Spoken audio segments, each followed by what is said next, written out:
Be excellent to each other and party on. We're back for another Legacy League, and today we are playing Red, White, Human Initiative. We've got the humans in the house, including Magus of the Moon. Interestingly, a human, even though I think he looks like a Spawn character. Boromir, who's greatly overperformed recently. Anointed Peacekeeper, which can help us lock down our opponents. And, of course, we got Chalice, which can lock down our opponents. Plus, we have Seasoned Dungeoneer and Caves of Chaos Adventurer to help end the game. I think Chalice is pretty strong right now. It's underplayed, and people aren't really respecting it, especially Blue-Black Reanimator. And I think if we can reliably cast it, it's very strong. We've got a lot of fast mana in this deck, and we've got one of the best sideboard cards of all right now, Clarion Conqueror, which shuts down Tamio. It shuts down Nadu shenanigans. It shuts down all of the Carnforge stuff, including their Planeswalkers. It's just a really solid card. So that's like the real reasons I'm playing this deck are Clarion Conqueror and Chalice of the Void, but I want to have something powerful I can do at the top of the curve. And I found that if you're going to incorporate humans and get Cavern of Souls going, you might as well splash red because two of the best humans are in red. So we're going to play a full 5 rounds. See you in round 1. Our opponent is a likely breakfast gamer.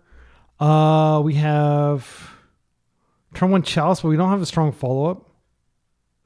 Magus is solid as heck against their deck. They don't have any sort of like Wasteland type effects. We could just Chalice for 1 and wait. We have a decent chance of drawing stuff.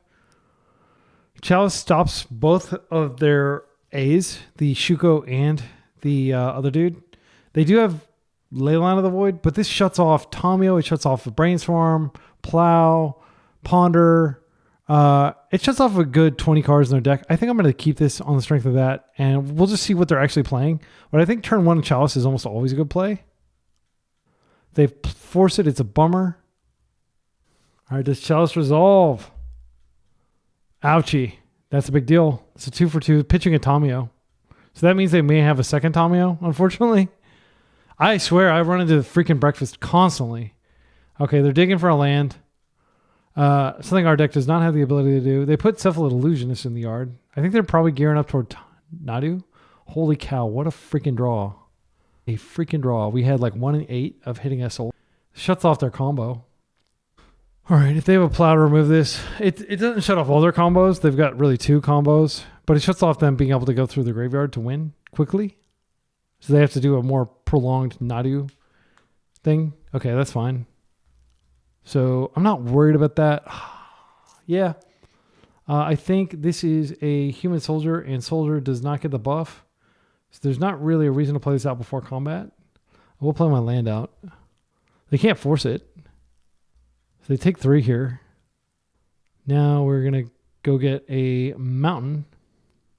We've done a lot of damage to ourselves. Holy cow. Next turn, we're going to be able to Magus them, which will probably be pretty powerful.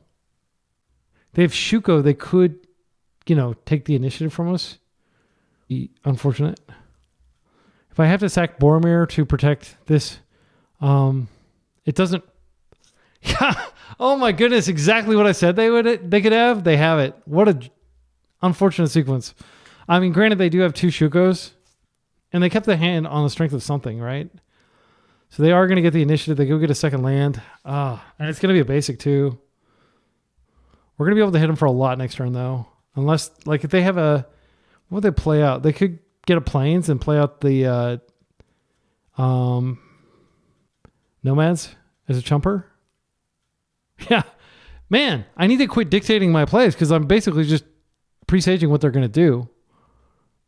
And it's not working out well for us. Okay, so here is a red source. I am going to go ahead and just play this out now. Does that make sense? No, and I shouldn't have probably played that out before combat. I'm going to attack with both. I will play out a Magus, which can't actually trade with this, but I don't really care about them getting Forge or Trap, do I? I just want to get them dead. So this will target itself. What do we reveal? Anointed Peacekeeper is pretty good against their deck. Yeah, I want to keep that. Wait, it didn't give me the option to put Anointed Peacekeeper in the graveyard. Did I accidentally do that? I didn't mean to. Okay, so they're at 9. I will buff her. I actually should have played Magus first, and then I could just buff Magus. I don't think they're going to be able to kill us, though. We're at 8. They might be able to, which would be unfortunate, because they can attack and they forge. I think they're going to be dead before they get to trap us, though. If they... Okay, they're putting that over there. So they're going to keep this back, I guess, as a blocker. They're just going to take... Yeah. So as long as we don't do any more damage to ourselves, like trapping isn't going to kill us. They'll move this back so I can't attack with my Magus. They may have lost well just trying to find the combo. But they don't have blue mana. So I don't think they can win without removing this. But if they find a plow, then they can win. But they can't really win. They could get like Nadu going. They don't have green. Yeah, because of this, they can't actually win. They would need to have 2 plows. They need to plow this to get access to blue to play their thing. And then they'd also need access to white to get rid of free spells. Okay, they are opting to Lost Well. So we're going to hit them for 6, and then they're dead. So I don't think there's any real risk here unless they find exactly plow and plow this. That would be devastating. Cracking a clue. Desperately looking for that plow. They scooped. All right. So we were correct that they were on that. So now we have to win on the draw. Clarion Conqueror comes in. I do still want to keep Chalice in. Magus is solid against them. Noted Peacekeeper is good at taxing their stuff. Witch Enchanter is great for blowing up their stuff. Solitude 0 mana interaction. Did we cut the Caves of Chaos Adventure? I mean, like, turboing them is not what we need to do. We just need to control them. Yeah, I definitely want to keep Solitude in. I'm trying to think of what to take out. I mean, the natural thing to do is take out Chrome Moxes. It does slow us down and remove a mana source from our deck, but it's not going to get locked under Conqueror. I mean, it's certainly tempted to just take out the Chalice and bring in Plows, because they're going to win through creatures. And Wrath. I mean, Wrath. If we take out the Chalices and we bring in the Wraths, we can clean up constructs. We can clean up lots of creatures if they play stuff out. I think I'm just going to go like this, though. I mean, it sucks that we like decrease the amount of mana in our deck a little bit, but yeah, we'll just mulligan accordingly, knowing that we are less likely to hit. We're not going to have explosive starts like we did previously. This is an insane hand. I'm going to snap keep this.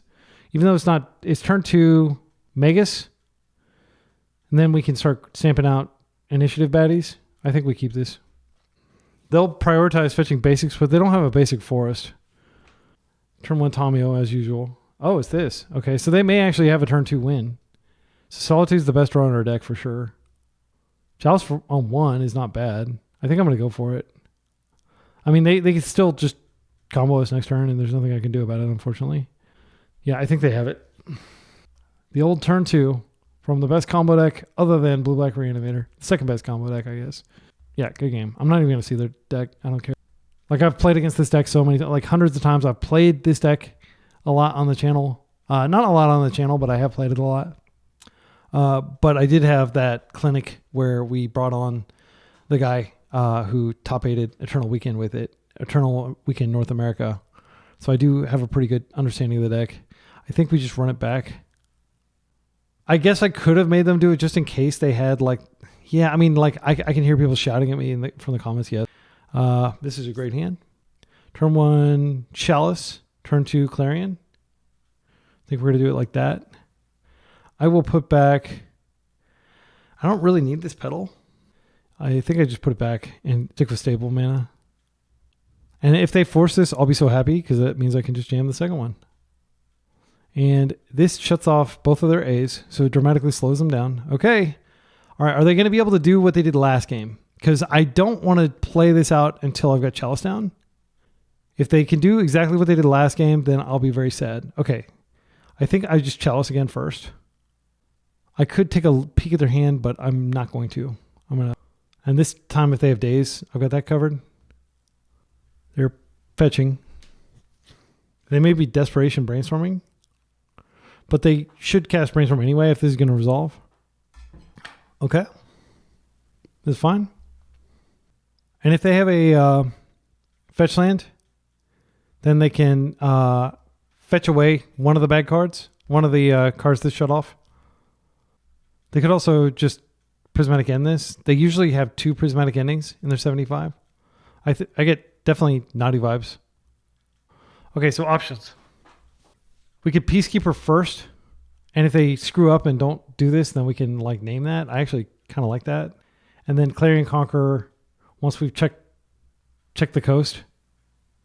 Okay, they're surveilling. So that was smart because I would have probably named Windswept Teeth if they didn't have more lands in their hand.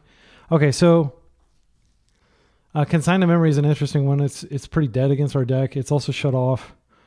I don't think we have anything to fear here. I think I'm just going to name Nadu. Nadu is the most annoying thing the deck can do from here.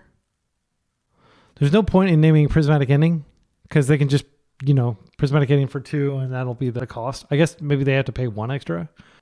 Okay. Now we will pass. Next turn we can hit for 3 and we can drop a Clarion Conqueror. If they want to play out like a Narcomoeba or something like that, I don't really care. Thassa's Oracle is a chumper. That's fine. Okay. So I think I actually do play this out just to preserve a little life total. I'll attack first. Okay. And they want this in their graveyard? They forced that. Okay. Well, that's unfortunate that they drew force. Yeah. I mean, we don't really have anything going on. They could win. With their terrible hand, they could conceivably dig their way out of this. They have Narcomoeba and Cephalid Illusionist in hand. If they found like Urza Saga into Cephalid Illusionist, that could potentially win. Okay, deck. I'd really like some actual cards here. I'm just going to hold my hand. I can dump all this if I need a sudden burst of mana. Yeah, like this is actually really precarious because we can't kill them before they can get their thing going.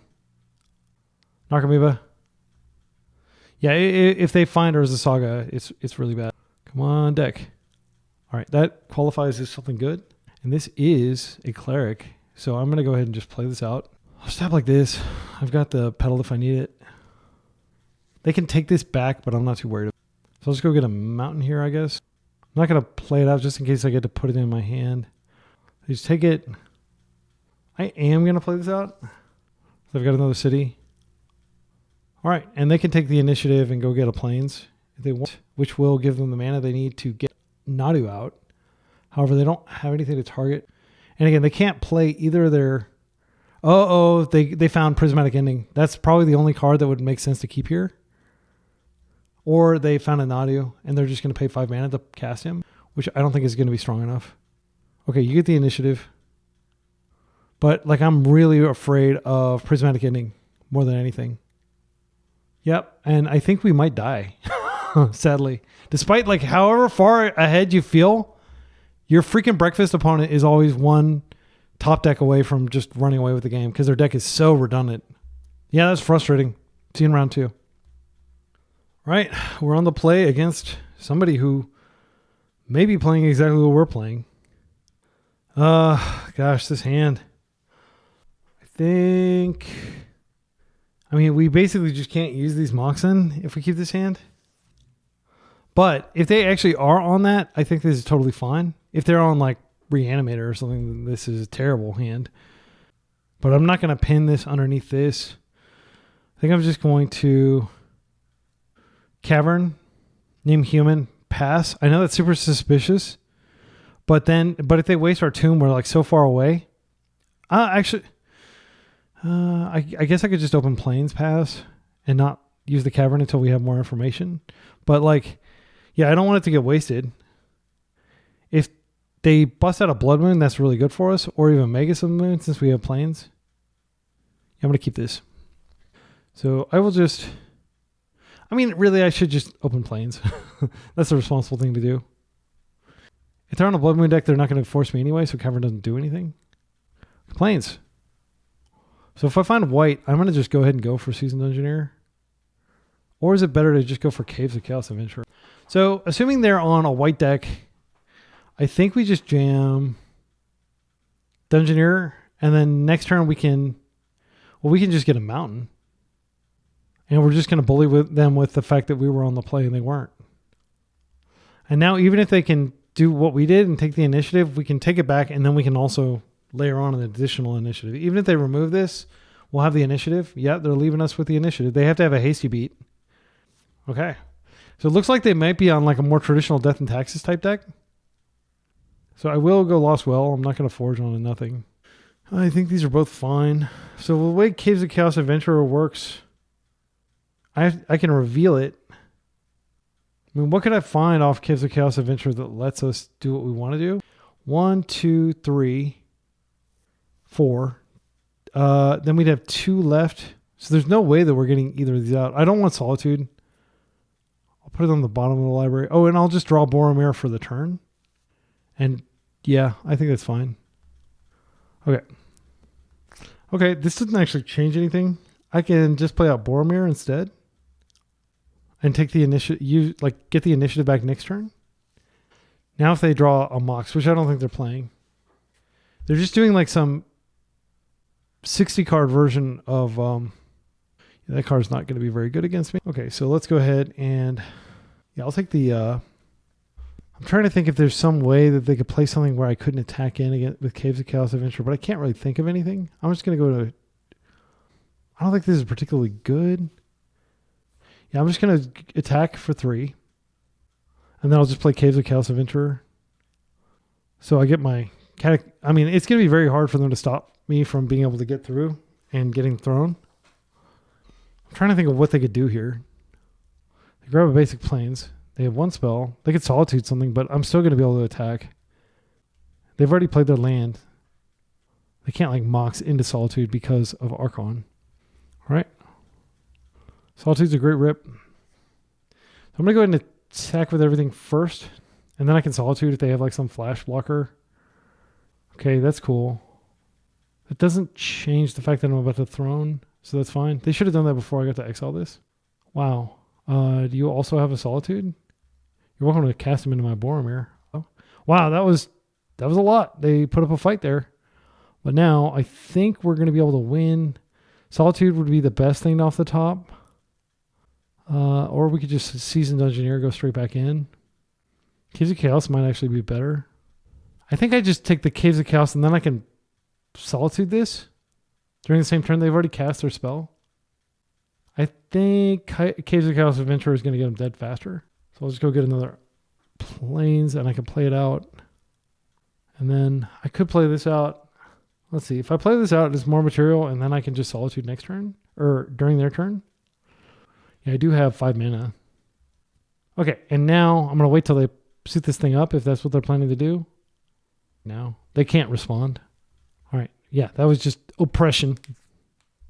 I mean, they're playing artifacts. I don't think Chalice is good against Death and Taxes. Let's take it out. Let's bring in the Plows. Send in the Plows. Send in the Clarion Conquerors. Other card that's not good against them. They don't play any 0 drops. Boromir probably doesn't matter. Actually, Magus doesn't matter. I'm going to take a... He's not good against mono white decks. I don't think it's worth bringing in Wrath against them. Their card quality is much higher than ours. They can also really wreck like our plays. Something we need to be cognizant of. This hand may look really strong, but if they are able to Wasteless or... yeah, I just don't feel confident like that we're going to get to 4 mana here. This is a turn 1 Clarion Conqueror, but then we don't get to do anything. I could just... Because I could turn 2 Dungeoneer and just put Clarion Conqueror under one of it because I've got the 2 lands, assuming they don't disrupt these. I think I'm going to keep this turn 2 Seasoned Dungeoneer / Conqueror, and I will put back... I mean, if I put back Conqueror, since I'm going to be leaning really heavily on this, it does make sense to put it back. Then at least I have like a Solitude up, which Hardcast Solitude might happen because we'll be able to go get a Plains when this resolves. And I assume it will resolve, assuming they don't. I'm just going to play this tapped. Okay. And I think I just hold my horses here and don't show them any more information. But they could play a Thalia, which would be really annoying. Okay, there's the first Wasteland. So it's important to note that my previous hand would be dead by now. Like I would already be out of it. That is a good reason to have Conqueror in your deck. Okay, so I think I just play this tapped again. The other option is I could just exile a Seasoned Engineer. I really want to get a Seasoned Engineer so it can get me a land. I'm not going to pay the life. I do think it's important to Mox here, just because they could Thalia. I got lucky last turn that they didn't Thalia. And I am just going to hope that they don't waste me and that I draw some sort of land. Because I don't think Boromir does a lot against their deck. It doesn't have any impact on Aether Vial because that's not a cast. Clarion Conqueror. Yeah, I mean, that's a good card. And sadly, when I exile it, I'm going to lose my own. Well, I am going to exile it for sure. Okay. This is just a simple, we have to exile. There was no world in which we were able to produce the mana necessary to cast this with this out because it was shutting off 2 of our lands. I do like Clarion Conqueror a great deal. Hopefully they don't have like some 1-drop that they can put in that has evasion. I can't think of what it would be, just in case I draw the dude. Because we've got 2 white sources now. We're definitely behind here, but we do have the initiative at least. If they play another Conqueror, it's not that big of a deal. I think Conqueror is better against their deck than it is against ours. So it was definitely awkward that I had to get rid of it because I think normally they're going to go after our city probably here. Yeah, that's fine. And if they play like what's his face? Okay. So I'm going to assume they have like Touch the Spirit Realm or something here. But you wouldn't really, no, you wouldn't want to touch. They could have a Plow here. I am going to Lost Well here. I don't think we're going to kill them quickly, and I want to make draws. This is uncharacteristic of me. I almost always just go for it, but I feel like there's a very high likelihood they have removal. And I would like that treasure. This goes to bottom of library for sure. We can draw Boromir, cast him. That's not a bad... So I am going to go ahead and play this out now. Pre-combat. Again, I wouldn't normally play pre-combat, but I think it is good to do so. Just this, if they screw up and like they don't Solitude now, then we got them. They do have the Solitude. Okay. Yeah, that sucks, but they're not going to be able to Solitude our other one. If they would have done that during combat. Oh no, they're going to touch. Yeah, that works. Actually, this is really bad because he comes back immediately or he comes back at end of turn. So it does clear and we do lose. We're not going to win, unfortunately, because we're not going to have any creatures. I don't know what I'm going to draw, but I don't think that was too powerful of a play. Okay, and it's possible that had we just attacked there, because I was trying to lock out Solitude, but I actually like invited Catastrophe, so I misplayed. I just want to be clear, that was a misplay. What I needed to do was attack, then they play the Solitude, and then afterward I would know not to play out the Peacekeeper, and they blink the Solitude, and then at least I would be able to play the Solitude this out the subsequent turn. So the Boromir, not the Peacekeeper. I think we keep our deck the same, but if they're playing Conqueror, like if we get our Conqueror down immediately, it may be really good, but it's probably not that good. It's definitely better than their Conqueror. I don't know why they're playing Conqueror against us, just to shut off our Moxen. It shuts off so much of their deck. Their vials are really like important to their game plan. So this is I like this Plow. I don't like the fact that we don't have a turn 1 play. I want to mulligan this. I want to do something powerful. Okay, this is a turn 2 Dungeoneer and or Caves of Chaos Adventurer. I think we just go Caves of Chaos and then we have Solitude up. I'm going to keep this. I can put back this Cavern because we have plenty of mana. And I can just open basic so they're less likely to perturb me. All right, and next turn we have Caves. We have Adventurer. I don't like to use the adjective. I like to always use the noun at the end. Sorry, this is like a little pedantic thing. We have Adventurer. We have Dungeoneer. Like you don't say Seasoned. We got Seasoned. Initiative thing.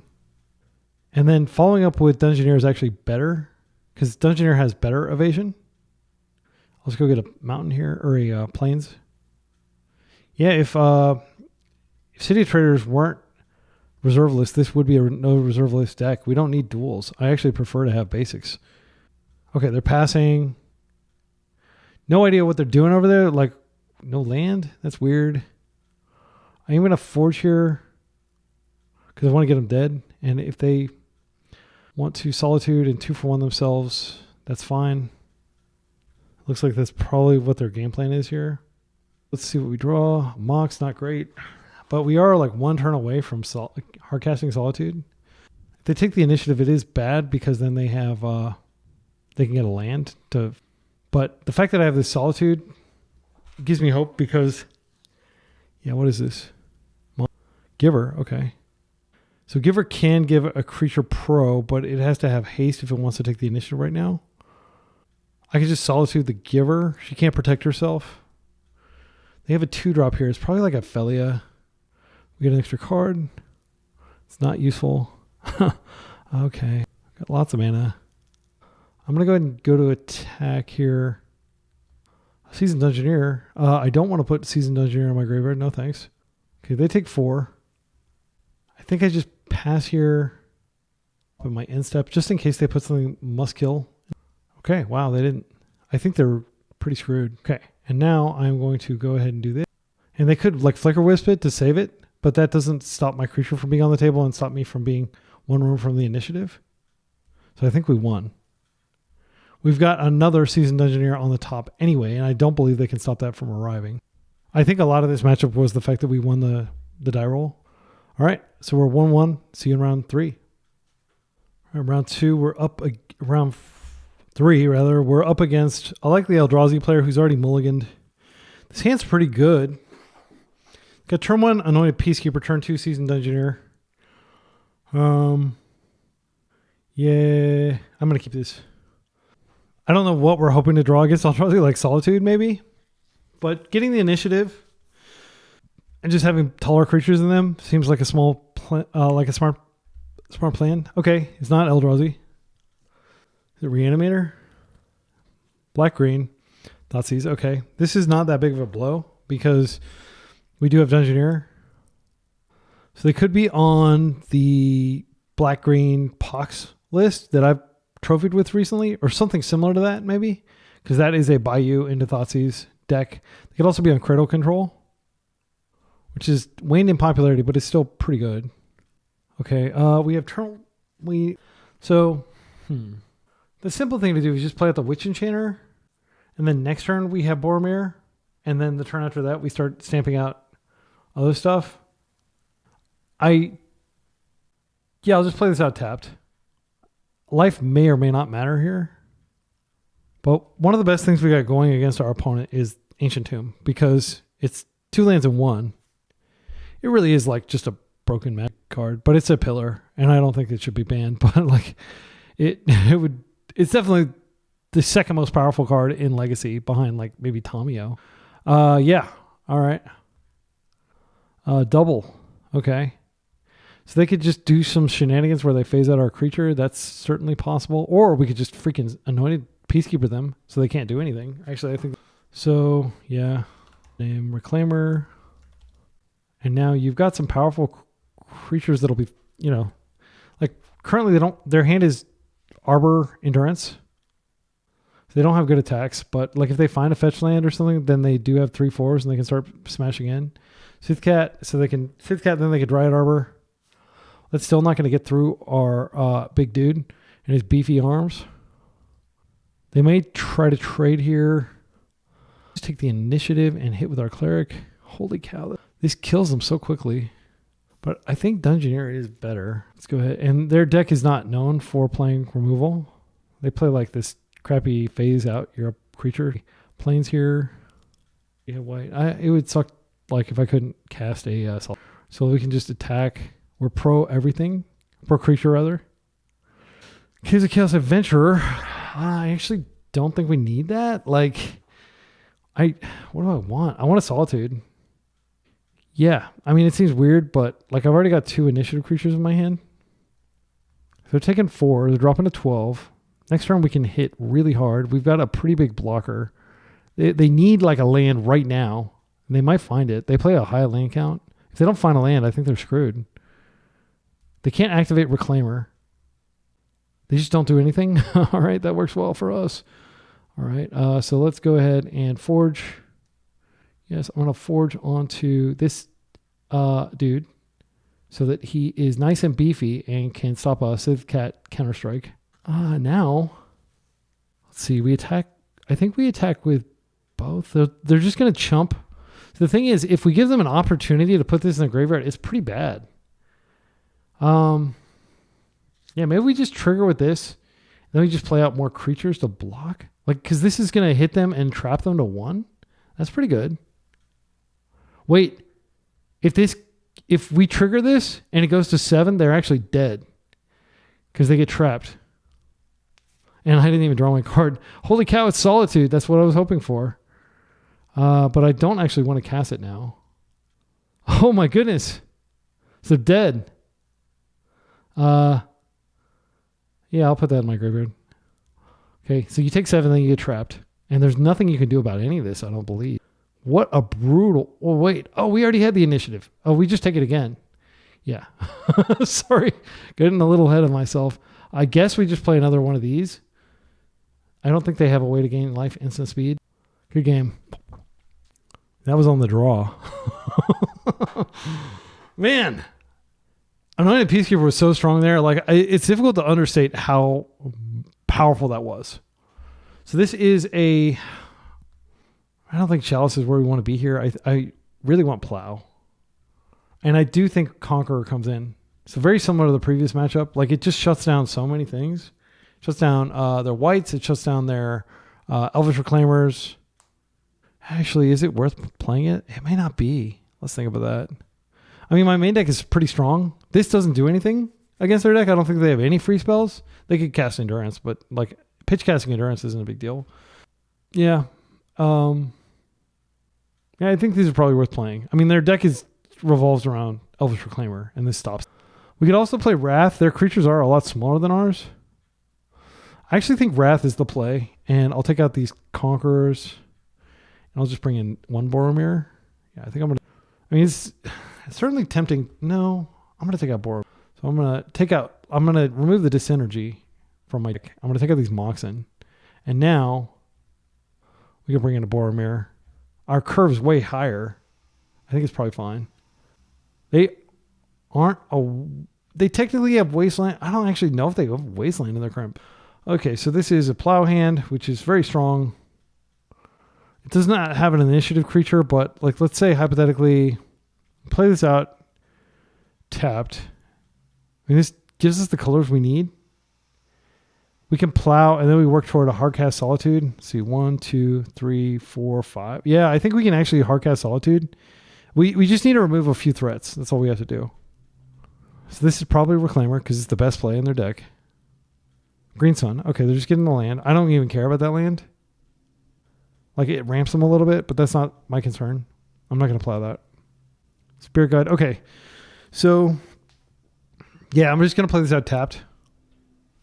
I don't think they have any hasty beats that we need to worry about. I'll just save the life because they do hit really hard with the Scythecat Cub or Scythecat Cub or however it's pronounced.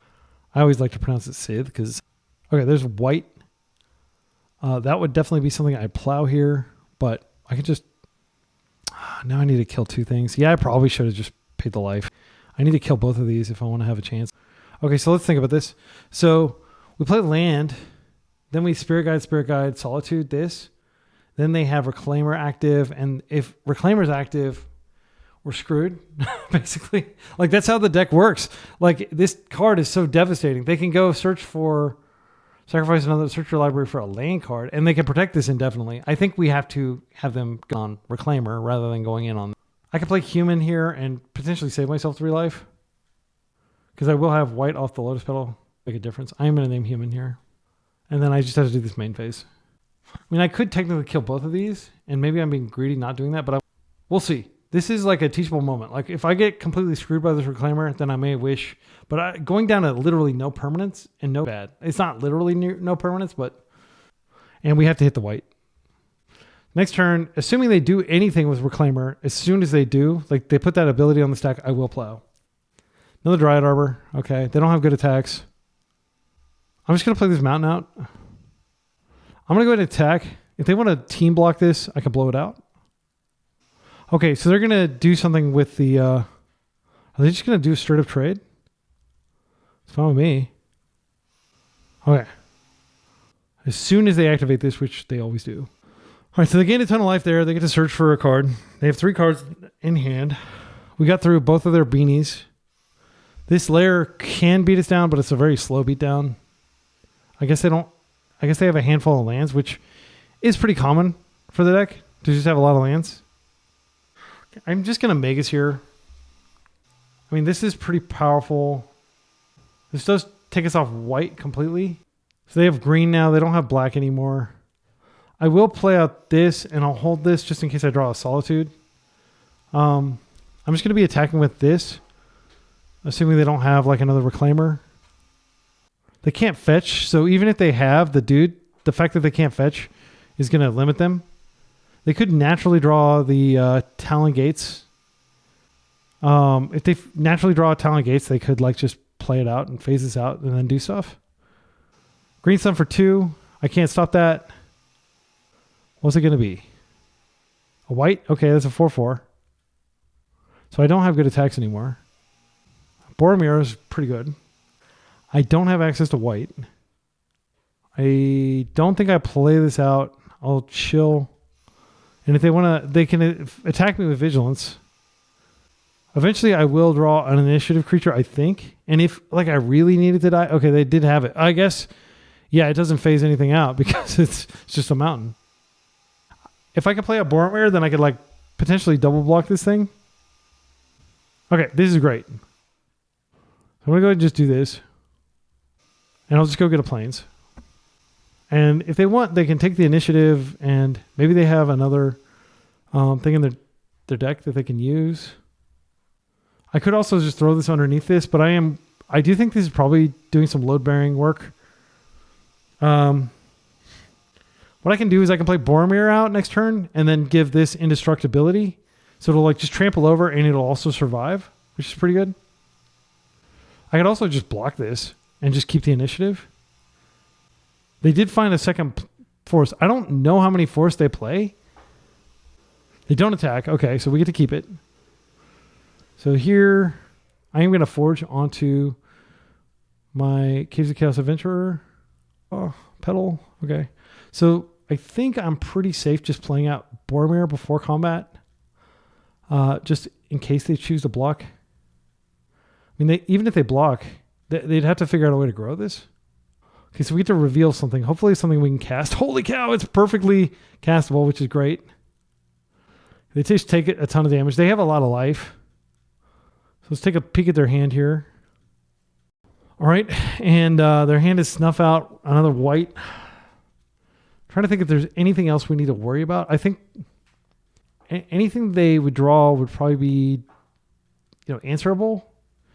Snuff Out, as long as Mega stays in play, I think we just name white because it does slow this ability down too. White of the Reliquary, named. Okay, and now we just pass.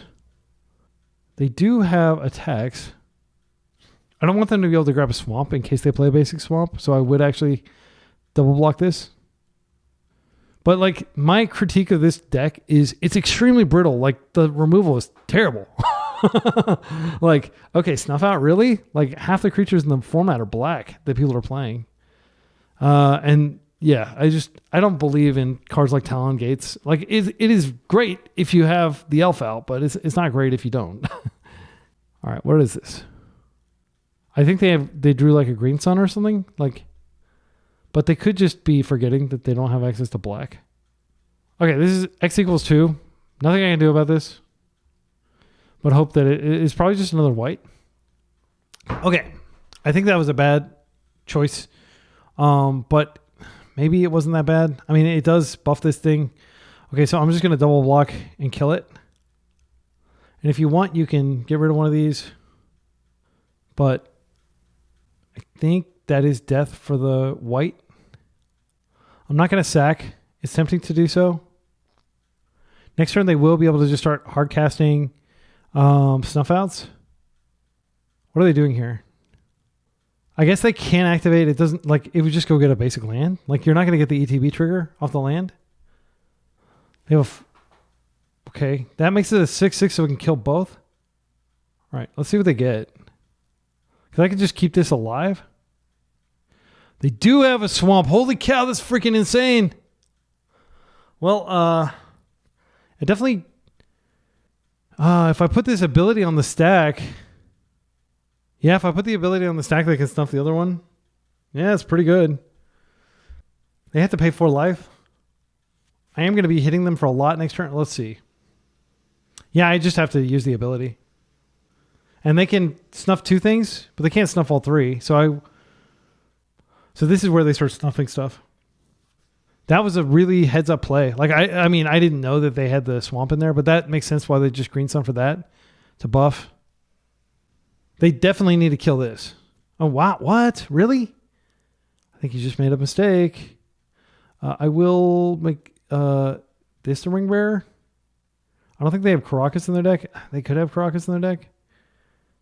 Yeah, I'm gonna name this, and now they can just start firing. Like nothing happens in combat because my creature's indestructible. They had a window where they could have double snuffed. Oh wait, yeah, they could have done it with on the stack. I guess they're gonna wait. See how I attack. I will trap you. Maybe their plan is to take the initiative from me. Let's see what we draw. We just have to play a Witch Enchanter as a dude.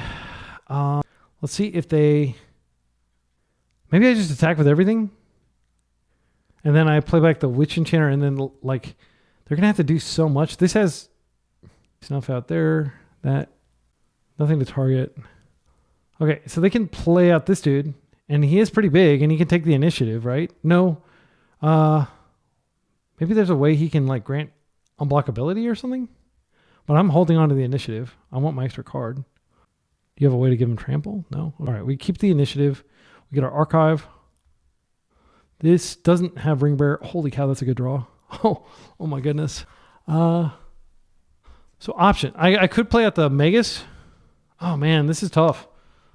Yeah, I think I just play out the Magus and then I have Solitude up if I'm just shy of being able. So they have to clear both of these to take the initiative from me before I throne. Or they have to clear one.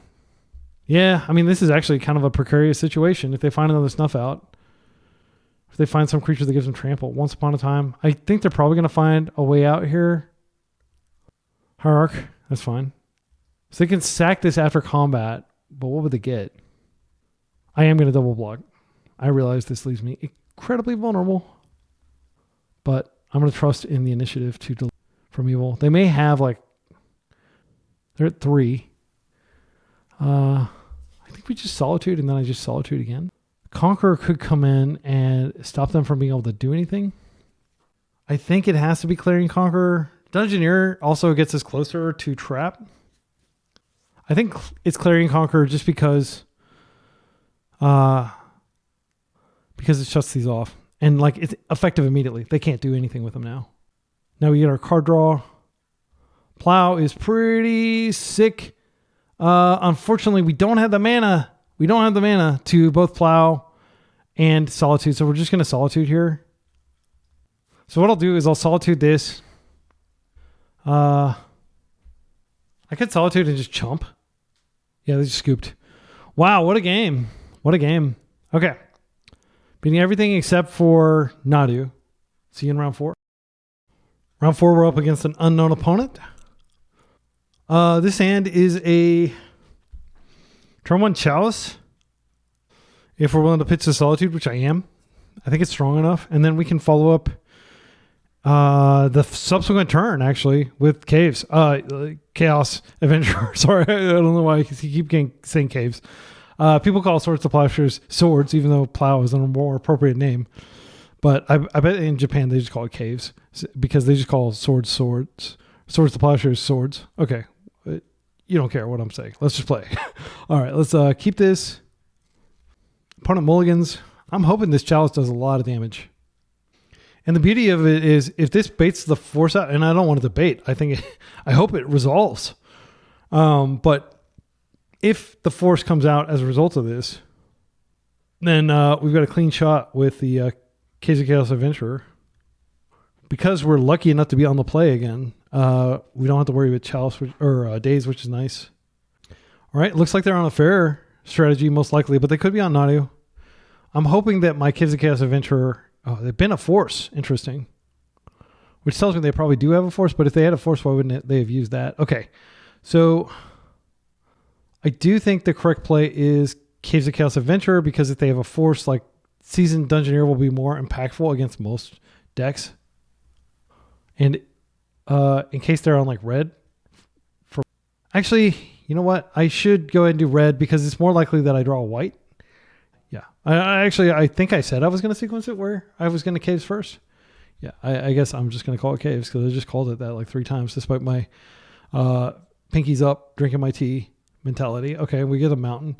It's so beautiful how you just get the other color every time like you initiative. It fixes you so nicely in a 2-color deck. I don't think 3-color initiative is super playable, but 2-color initiative seems like incredibly playable, especially when everything's a human. I can't wait to draw a Caves of Chaos or a Cavern of Souls against my...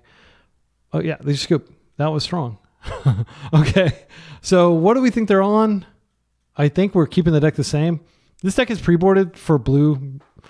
All right, game 2. We've got another must force hand, and it looks like our opponent is mulliganing to force.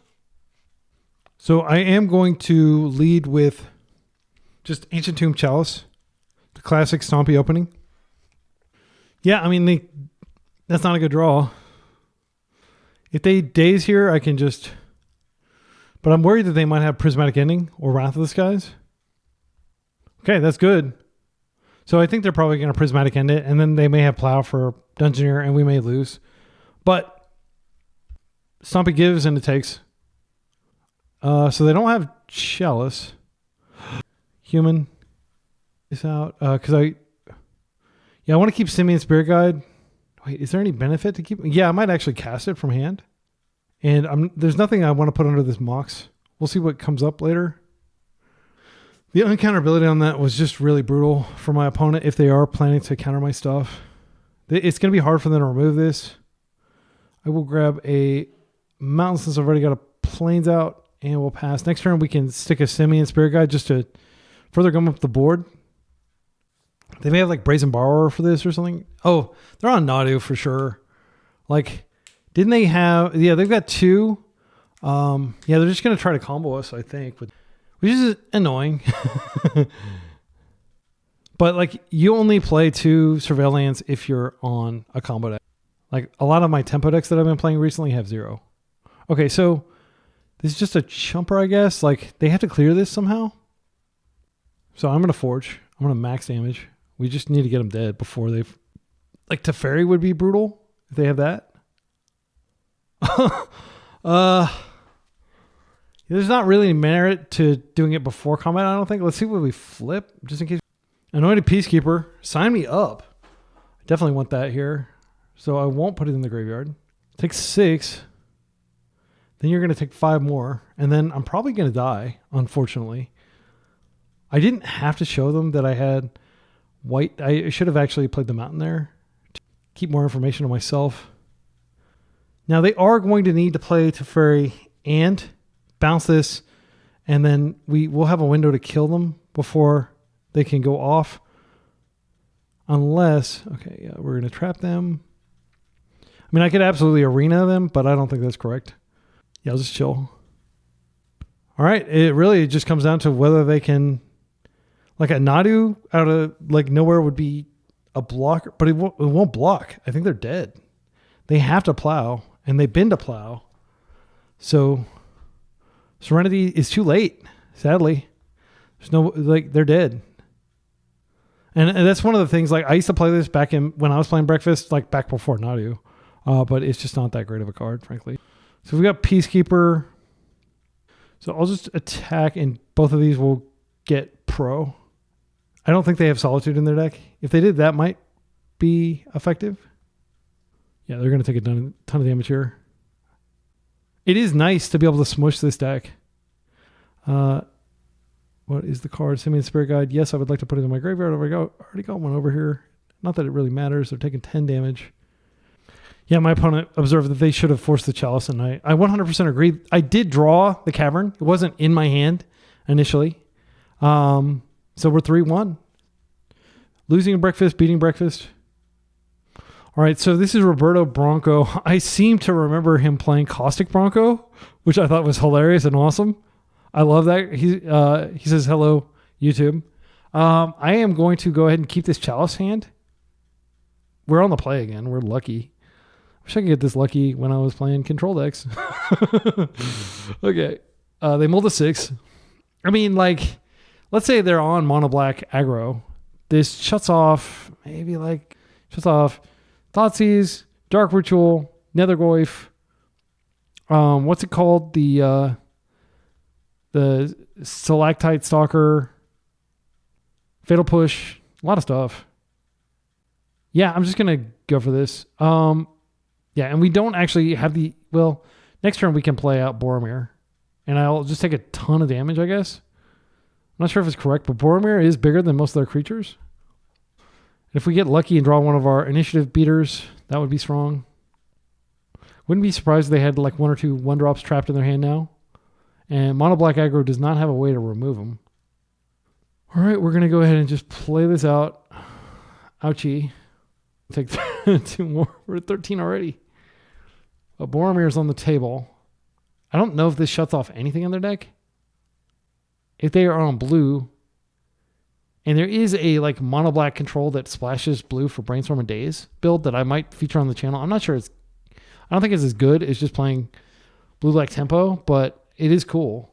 So I might play that. Leave a comment with a timestamp if you'd like me to play the mono black aggro with Daze and Brainstorm deck. Obviously, it's not true mono black because it's got those 8 blue cards in it, but it doesn't run Force or Brainstorm or Ponder or anything like that. It's just trying to give itself like a little bit of an upper hand.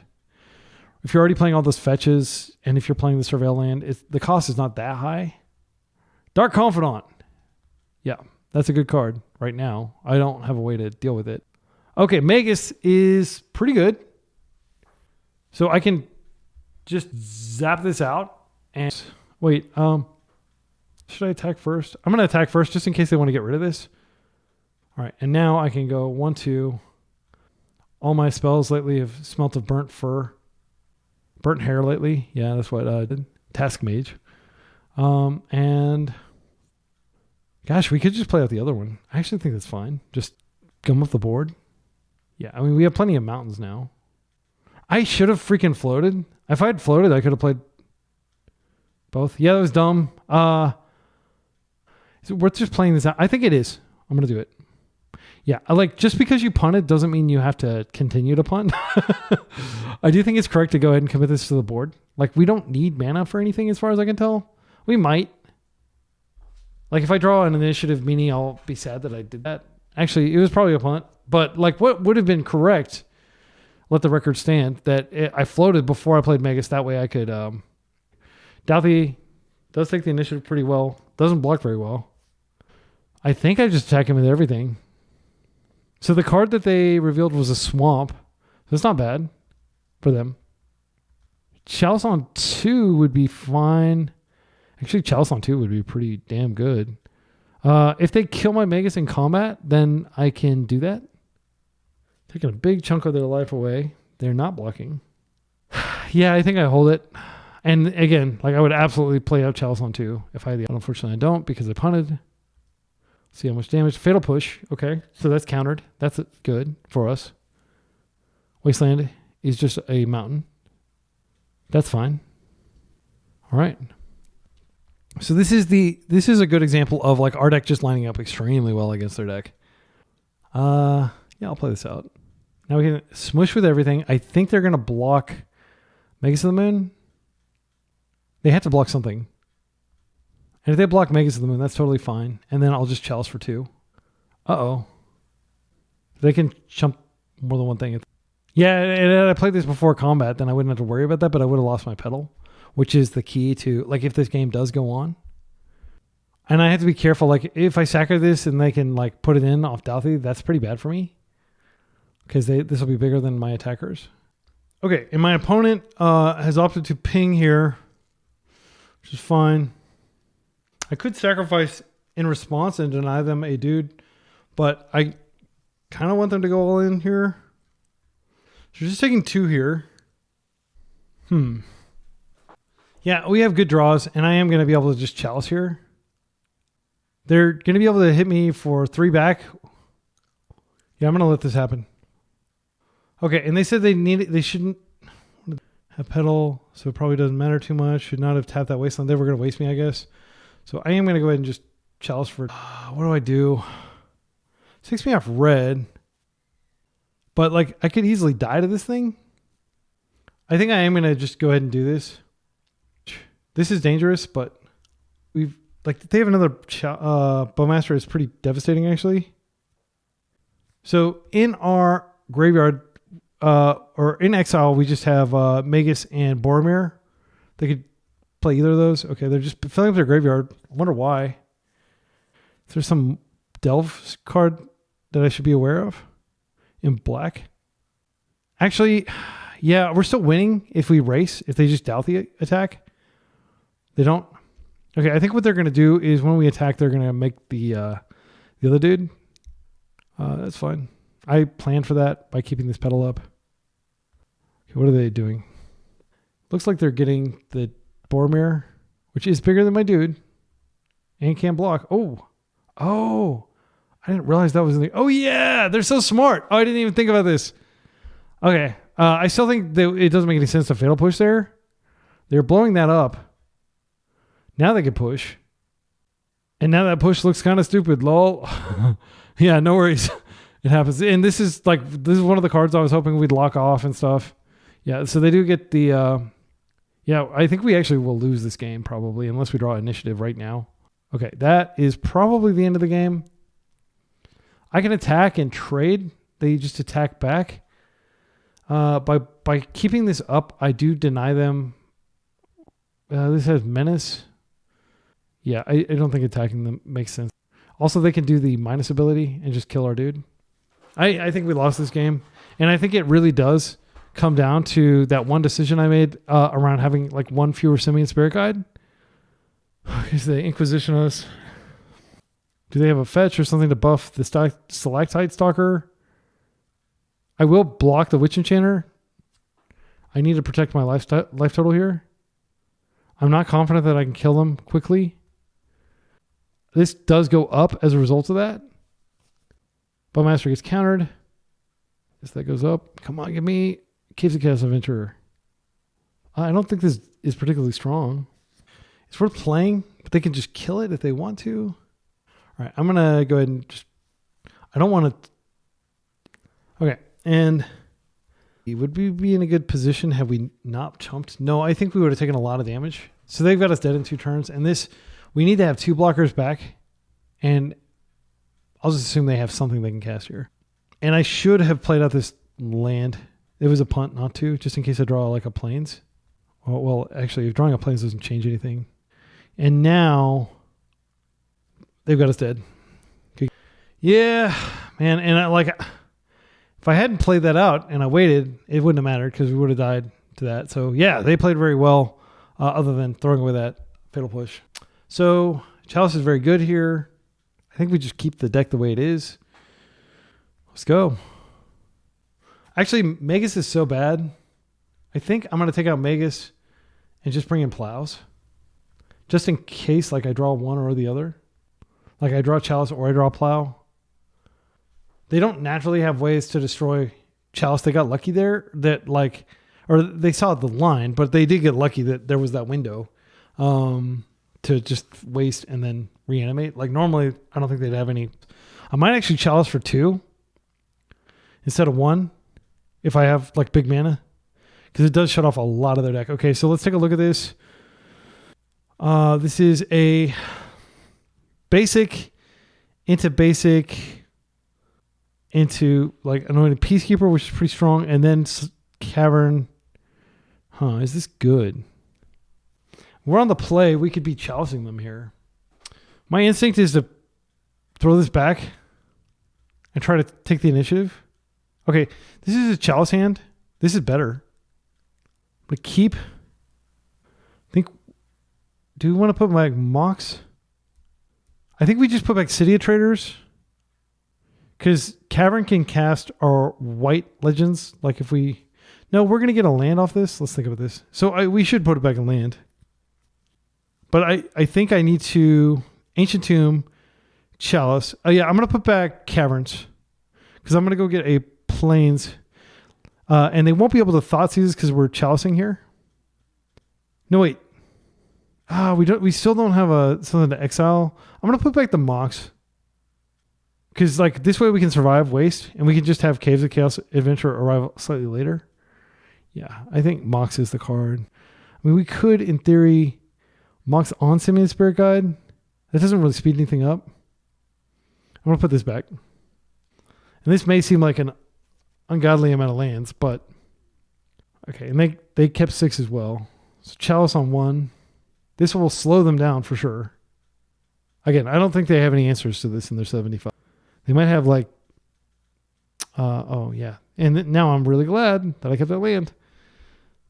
Dungeoneer. Haha, nice. So we're definitely going to leave with this. And then next turn, we can just Caves of Chaos Adventure. We can grab a Plains. If they have a second Wasteland, it's really bad news bears. But I'm not going to like float my City of Traders out there. I want to be able to use it more than once. Please don't have another waste. Okay, great. All right. This is awesome. Now, I'm just going to go ahead and go this. And then I'm going to definitely want white here. But I could go... And then if they have a way to deal with this somehow, like they could Bowmaster this, which is kind of annoying because they can put exactly 3 toughness into play. But I could, in theory, like Solitude one of the creatures and then just punch through anyway.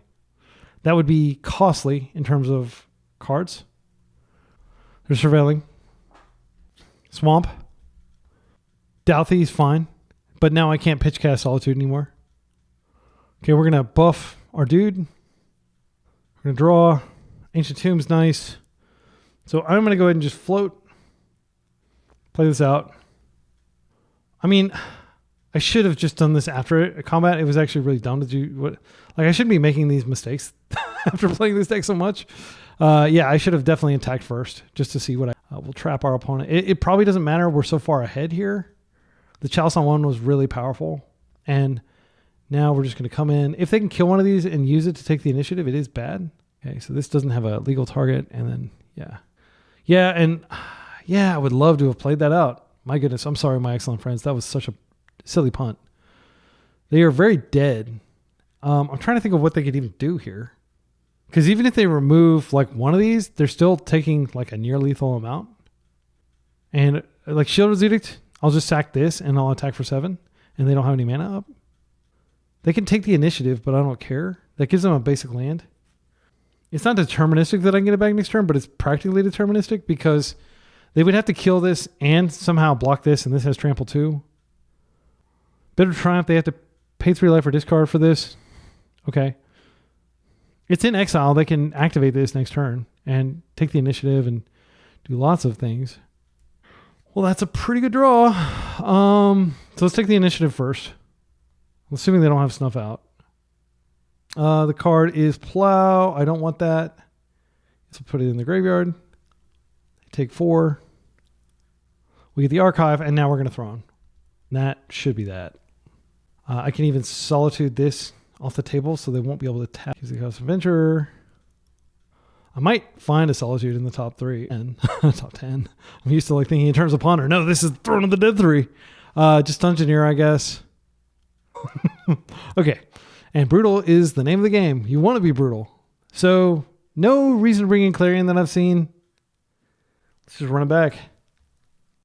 Our final game of the league. And unfortunately, we just can't keep this. This completely collapses to a single Thoughtseize, which our opponent is most likely mulling to. This is pretty good, though.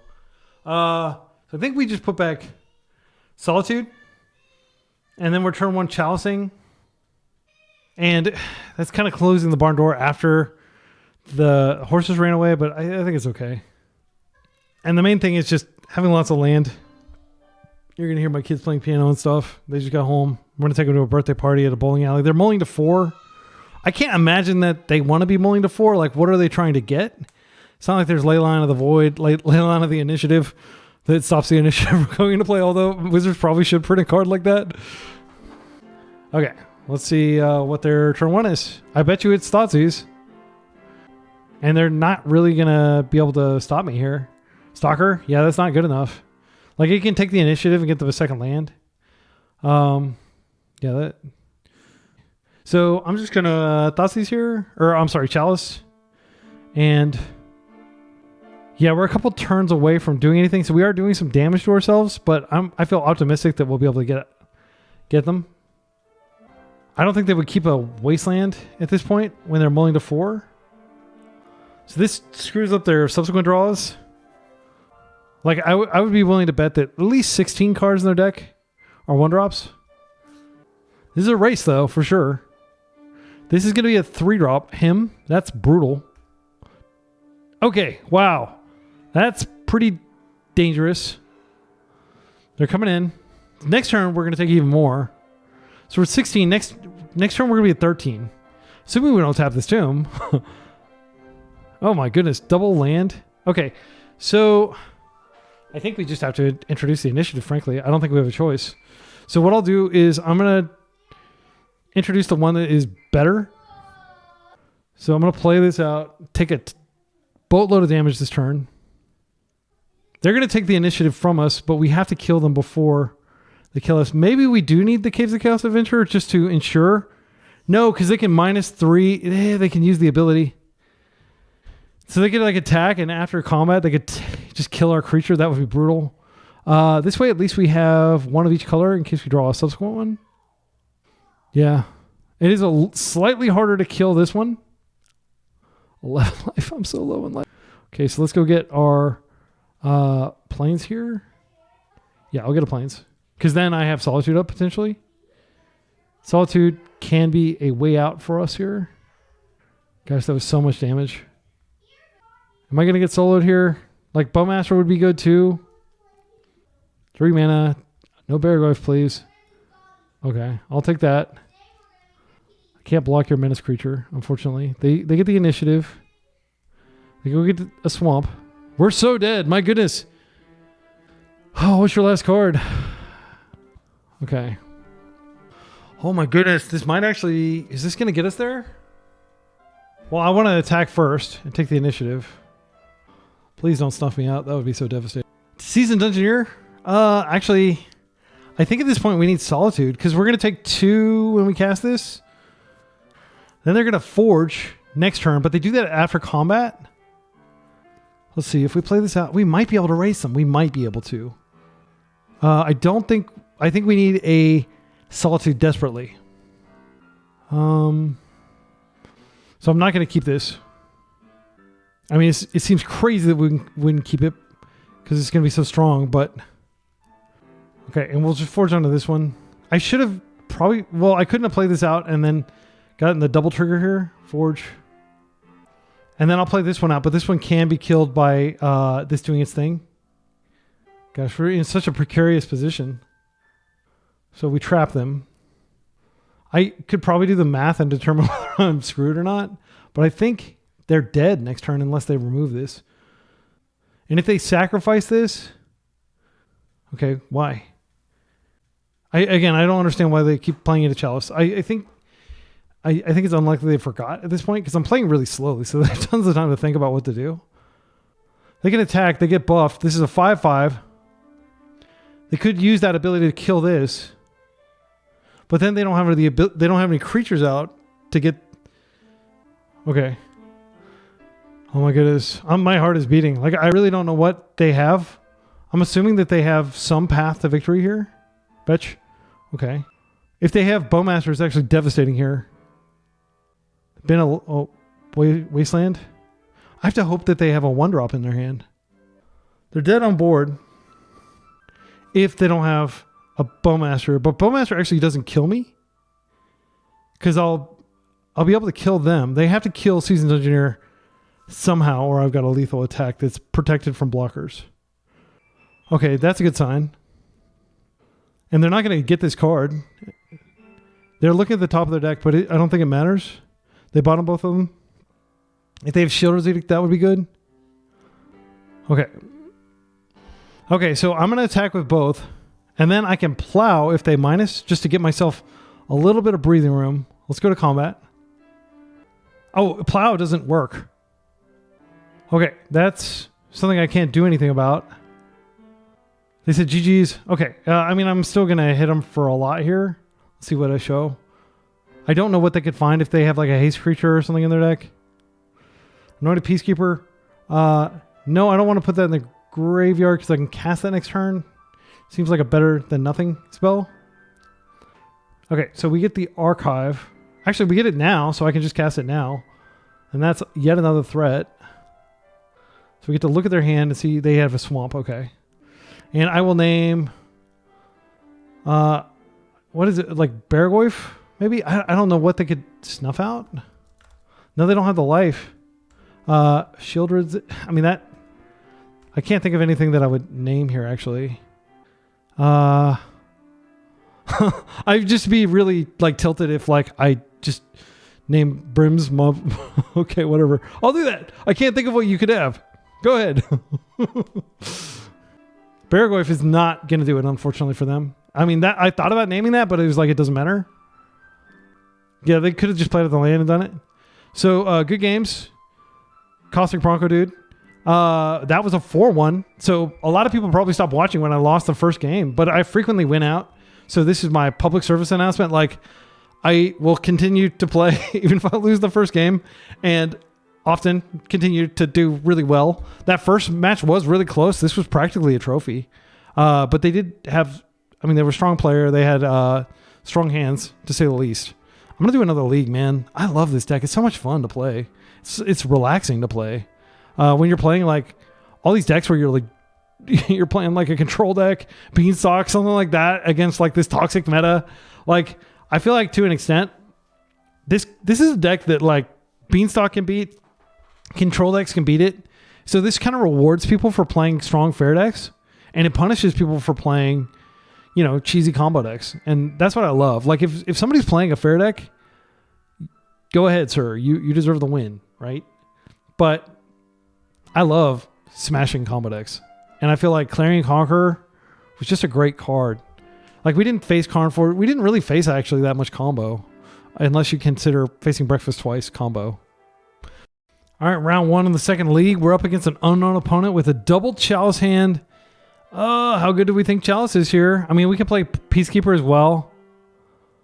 We could even, like, play out of City of Traders and bait, like the Wasteland. I don't know. We could play City of Traders and Pedal and then Chalice. Chalice is so good. I'm going to keep this just speculatively. If they... Oh, wow. It's not going to be good here. Chalice is not going to be... Oh, Chalice on 0 might be good. Are they on... Okay, Drifter. Yeah, this card's good. It's not great. So they're on... I am going to Chalice. Wait, if I Magus, that screws them pretty badly. I think we Magus here. This might get forced, but they're unlikely to have removal. Yeah, I mean, that was too good of a top deck.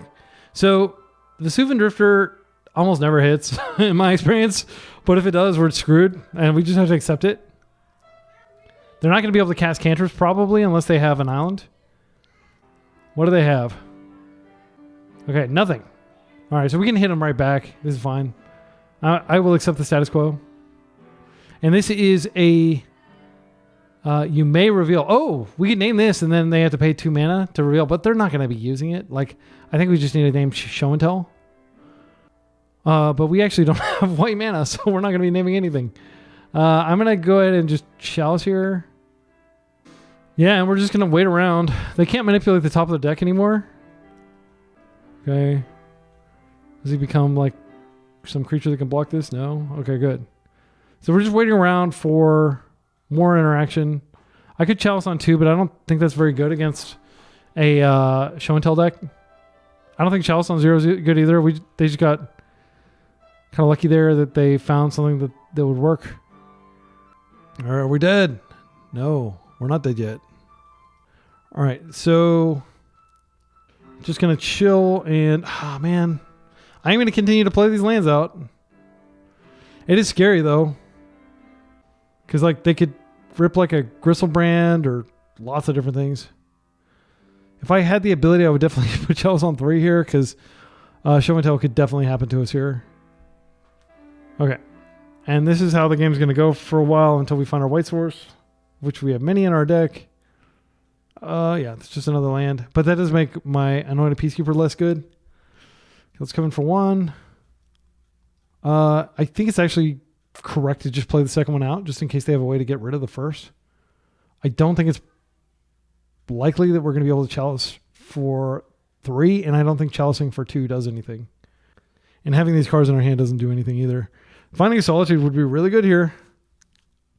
So we're technically losing if they never find anything. If we never find a land, wow, look at all the work that this dude is doing. Okay, well, I will play that out. Yeah, I mean, it's scary. I feel like we've got some... Do we have good cards on our side? Or maybe not. We're like really poorly positioned against these types of decks that are like just have to resolve a single big spell. Anointed Peacekeeper is good, but not when they have the mental. Another Drifter. Well, that's completely stymies our offensive. Okay. Wow. Yeah. Like this Magus is doing so much work. Oh my goodness. We're going to die. We're going to die, friends. Wow. I did not expect it to die this way. Luckily, they have 0 ways to manipulate the top of their deck, so we're just going to chill and take 4. And then we can swing back, but yeah, like, how many more turns can we dodge? Okay, they're not using it. They could probably just attack with 1 and keep 1 back. No, they're going to be greedy. I think this is a mistake. Oh my goodness. Well, their mistake may pay off. Maybe it isn't a mistake. Because like, even if I find like a white source... Does this have flying? This has flying. Yeah, I'm not going to be able to kill it in time. Like a Solitude would put us back in for sure because they would gain some life, but they would... Yeah, I think we're actually dead just straight up to this thing. It's crazy. Humiliating. Yeah, and they found the Emrakul finally. All right, well, we don't... So, I don't think Plow is good here. I don't want to bring it in. Wrath of the Skies doesn't do anything. Clarion Conqueror doesn't really do anything. I mean, like, technically it shuts off Clarion Conqueror, or the Drifter's ability. It's May ability. Let's read Vesuvan Drifter. At the beginning of each combat, you may reveal the top of your... I mean, that's a triggered ability. It's not an activated ability. So, yeah. Conqueror doesn't really do anything here. I think we just run it back and hope that the power of knowledge helps us navigate this one. Chalice is great here. Boromir is great. Witch Enchanter, maybe. I don't know. Magus is definitely good. Like, the only reason we were in that at all was because of Magus and Chalice. But Magus mostly. All right, let's find something powerful. This doesn't qualify. Unfortunately, we just need more mana. Yeah, this is not a good hand. Need more mana. Okay, so this is a... I think we just put back everything Anointed Peacekeeper and Boromir. Like, we put back the Solitude and Witch Enchant. And that's a really weak start. But, like, I don't want to mull any deeper. I don't think that Vesuvan Drifter is their main plan. I think it's their backup plan. And that their show and tell deck, like, maybe even a sneak and show deck, because we did see Valks, right? Did we? No, we just saw... What were the lands? I think that... Yeah, they were just fetches. All right, yeah. Very weak start, frankly. But Boromir is good. Anointed Peacekeeper will slow them down a little bit. If I draw like a Ancient Tomb right now, that's pretty good. I am going to go ahead and pedal this Peacekeeper out. No, wait. Yeah, I'll pedal the Peacekeeper out with the Tavern. I should have played the pedal first. That was a punt because now they could just counter this and slow me down. Yeah, we'll play this out. Yeah. And now you better fetch. Oh, wow, they didn't fetch. Technically, they have Beseiju. They can just pay a bunch of mana. Their hand is terrible. I'll just name Misty Rainforest. Yeah, this doesn't line up well at all against our Cavern of Souls hand. I think we might be able to win this one. It is not a favorable matchup, but our opponent punting like this is good for us. Like, a lot of times people just don't realize you can name something that's not in their hand. So that, like, is not a time walk necessarily, because they can just play these out and eventually crack it. But that's like, yeah, it's probably a time walk. And I'm never going to cast a non-human spell this game, I don't think. But in case I do, I'll have Boromir out. Oh my goodness. I think I have to play this Magus. It doesn't shut off Boromir. They do have Worldly Tutor, but I don't know what they would Worldly Tutor for. Oh, I see why they have it. They can use it with Drifter to put something on top of their deck. Are they going to use it here? They could put Seiju or Cavern of Souls. Actually, Boromir is counterable now. Oh man, maybe I sequenced wrong. So they could force this. I think I come in for a hug first. It's possible they don't notice when I pay for this. That yeah, I'm pretty sure they'll notice and they'll probably counter this. They should force this. Force now or forever hold your force. Yeah, and again, like I do think I missequenced there. They go down 1. They pitched the days, I presume. So they've got Boseiju, Worldly Tutor, 1 unknown, 2 unknown now. I mean, they could still show and tell, like Worldly Tutor into show and tell. They don't have blue, so that probably jams that up a little bit. Let's go ahead and go in. If they somehow kill my Magus, at least I have Hardcast Solitude. If you're wondering, Boseiju cannot target your own land. It has to be an opponent's. So they can't, like, Boseiju one of their lands to go get a an island. Even though I punted, maybe it was correct to do what I did, just because like locking them off blue so quickly was pretty important. So I'm not sure that it was actually a punt. Like, yeah, like sometimes the correct play is too slow in the combo heavy meta, and then you get completely screwed. But yeah, I do think in retrospect though it was probably correct to do Boromir first. But leave a comment with a timestamp if you disagree with that assessment. Like if you don't think what I did was a punt, let me know because it'll make me feel better. Okay, this is a pretty good turn 1 hand. Oh my goodness, this is actually really good. Like they're going to need force. So I'm going to Chalice, and then if they daze, I'll just pay. Okay. And they basically give us a license to do this stuff. I'm going to hide the pedal because I do want them to daze. I don't care about this Simian Spirit Guide. I'd much rather set them back tempo-wise. They're fetching. Forest. Okay, you're not going to daze with that. Worldly Tutor. Okay, this is scary. But it could just be they're just doing it because man, that's some sick art. Is that Richard Kane Ferguson? Yeah, I love his art. He is definitely like toward the top. The tippy top. Okay, so I think we play this out. Then we Chalice for 0. I am a little bit worried. They put an Elvish Spirit Guide on top. What does that mean? Why would they do that? Do they have a... If I Chalice for 0, does that accomplish anything? They could. I don't think that that's correct. I think it's possible that they're going to blow this away. If they're going to blow it away, then I shouldn't play out the pedal because like they might have... they may have Force of Vigor. Okay, let's see what they do here. Man, if they have show and tell, it's really sad. It looks like the show and tell. Can't stop it. Boromir. I am going to Boromir here, and I'm going to hope. Oh, they had that. Yeah. We could Solitude it. No, we can't Solitude it because we don't have access to white. We would need a white creature. I can't think of anything we could draw here. We're going to lose our board. Yeah, the brutal. Right. I'm going to take my kids to a kind of pizza party, bowling birthday party thing.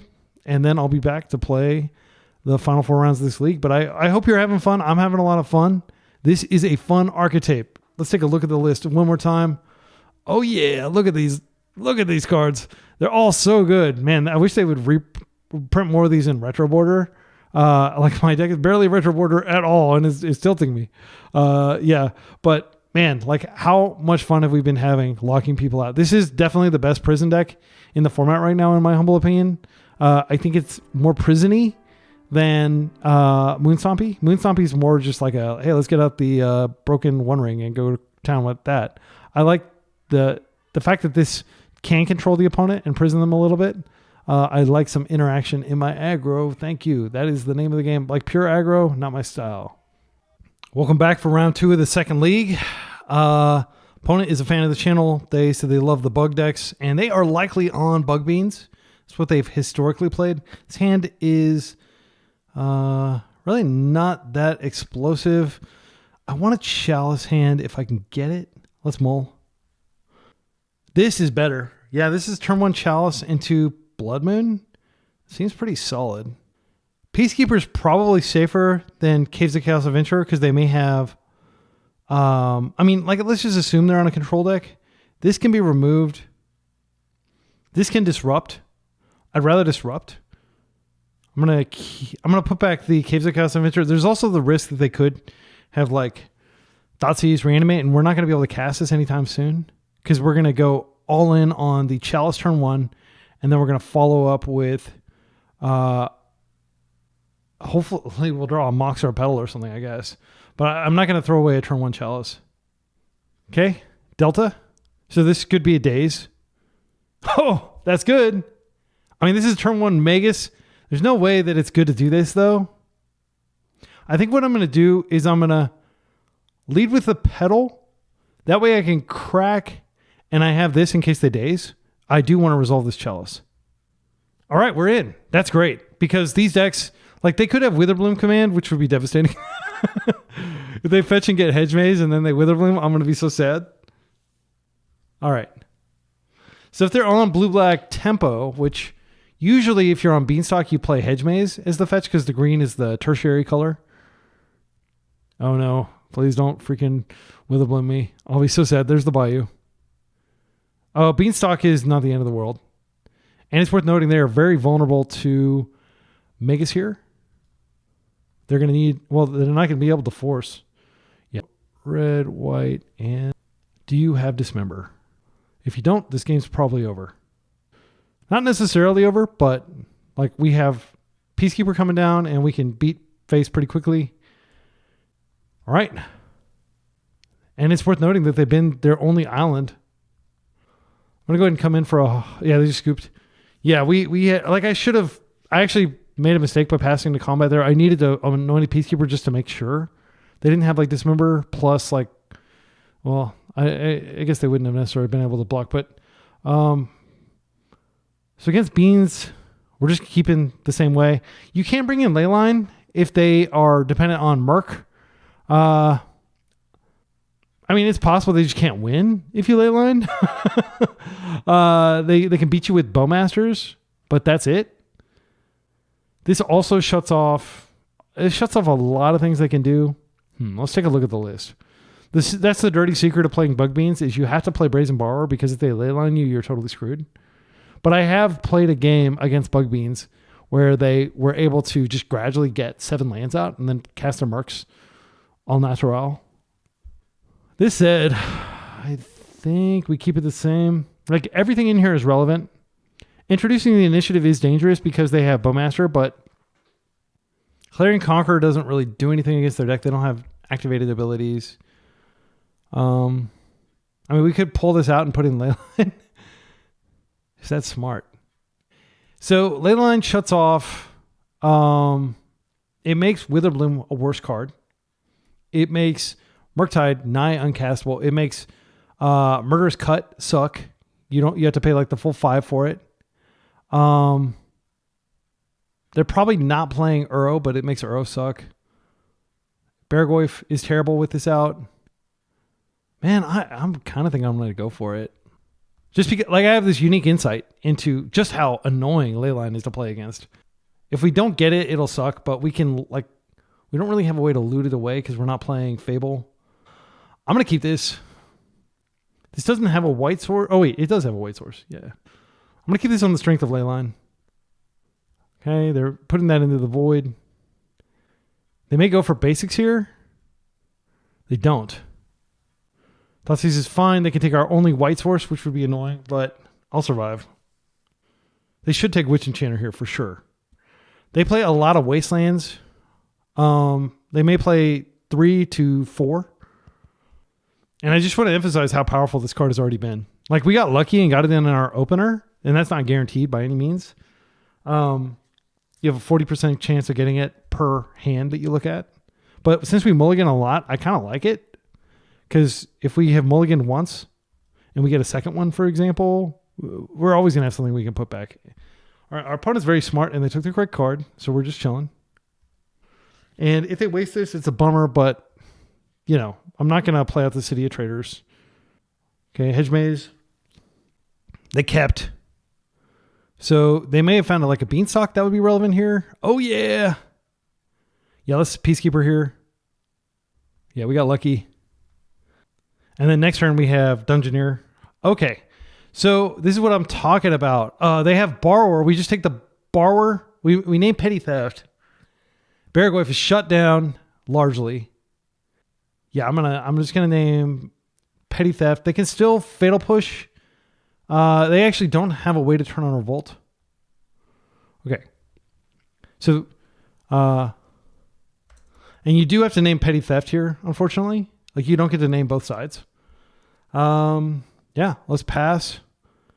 Next turn, we have the Dungeoneer, which will buff our Peacekeeper. So we got that synergy going. So they can turn on Revolt, and they can push here, and then they can bounce. I do have Solitude to answer. They may be waiting to do this during combat. Well, I'm going to go ahead and go to City of Traders. That's a bad draw. I don't want to cast that. I'm like 1 white mana. I mean, I could tuck a Seasoned Dungeoneer underneath and then hard cast Solitude on Barragoyf. I might have to do that. Let's go get a Plains here. They may go ahead and just fetch and push now to avoid the benefit of me getting to see an extra card. Yeah, I'll take the Plains here. I don't have a path to a red source, but yeah, we'll deal with that later. We did take out our big red guy, Caves of Chaos Adventurer, or Caves, as I've been referring to him lazily throughout this league. Okay, they are going to go ahead and push here. It'll be interesting to see which they push. They should push this so they can bounce. But they may just not care. Okay, that's fine. So I'll just swing for 3 here. They are dropping in life. Barry can come out next turn. Solitude can come out and take care of him. He is going to hit for... He's a 1-2 currently. Witch Enchanter does not count as an enchantment. They can cast Petty Theft next turn. They kept. Interesting. Witherbloom just to fill up the yard. Barry. Okay. So I am going to... I mean, Barry's not actually that big of a threat here. He can take the initiative. I think I am just going to go ahead and clear him. Best draw would be... what would the best draw be? I always like to ask myself that. That may be like a pointless practice. But let's say, hypothetically, we drew a...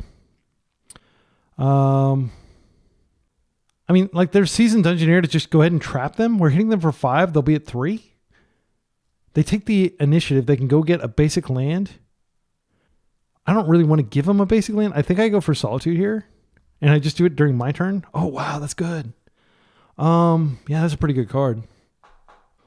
And then we don't lose our buff dude in combat, which would be nice. Yeah, this is great. All right, next turn we trap and we hit for lethal. We're very lethal. They need to probably borrow this out of the way. Tamio, even if they flip her, it's not a big deal. She'll die just to annoy a Peacekeeper hitting. And actually, I can just aim everything at them. It is tough being a Beanstalk player right now because you have to stop not only stuff like this deck, but you also have to stop decks like, Blue-Black Reanimator and stuff that are just way more efficient.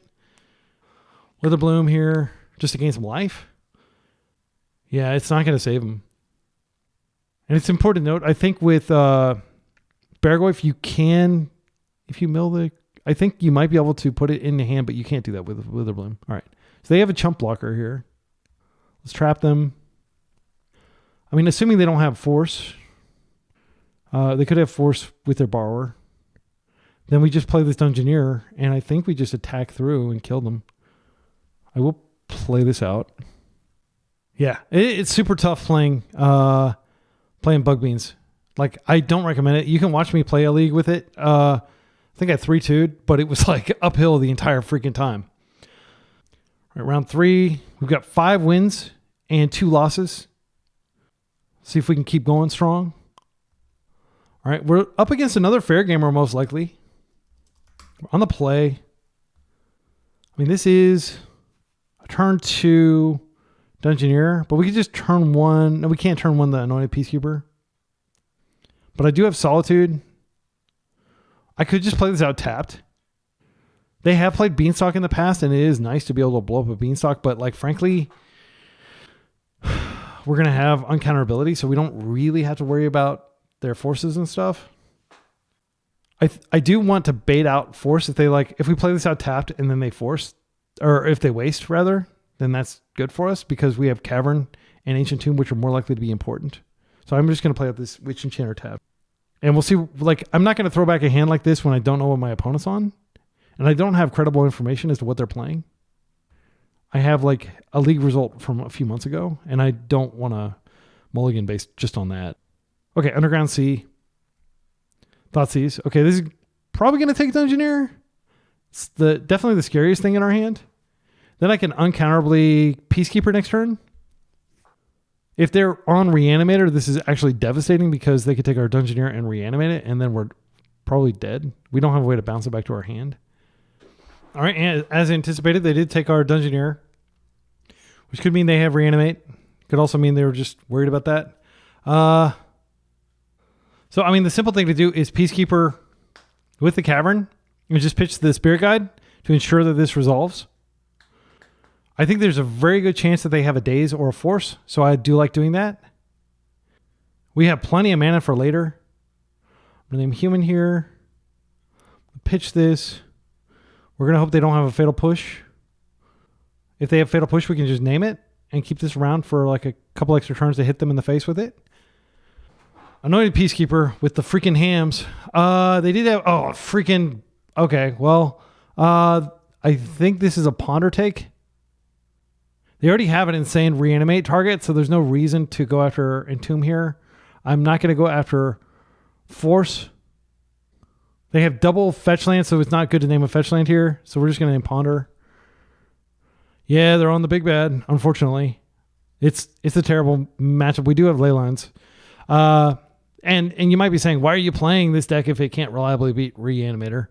And I'm playing it because I want to have fun. I wouldn't take this to a serious tournament, and you shouldn't probably, just because these reanimatable creatures are such a liability, sadly. Okay, this probably doesn't do anything. I think this is just a play out the plains and attack and pass turn cycle, and hope that they don't, spike something really good. They will be able to ponder next turn. We will be able to cast Solitude, but they will have Force Blue card. Okay, they're entombing, which is like, again, it's not a big deal because if they reanimate this, it's still death anyway. If they go Archon, we could always pitch cast just to kill it. They kept their top. This could be reanimate. Brainstorm. They've looked at a lot of cards. I'm going to assume this Underground Sea is going to go back. They can operate off of really just one black mana. They can win the game. So I don't think they're going to be keeping around lands, but they'll probably keep this to shuffle their Brainstorm. The problem with this deck is it doesn't even matter what you do. Like, frankly, like if they're able to get reanimate one of these, they get so much card advantage that it doesn't even matter.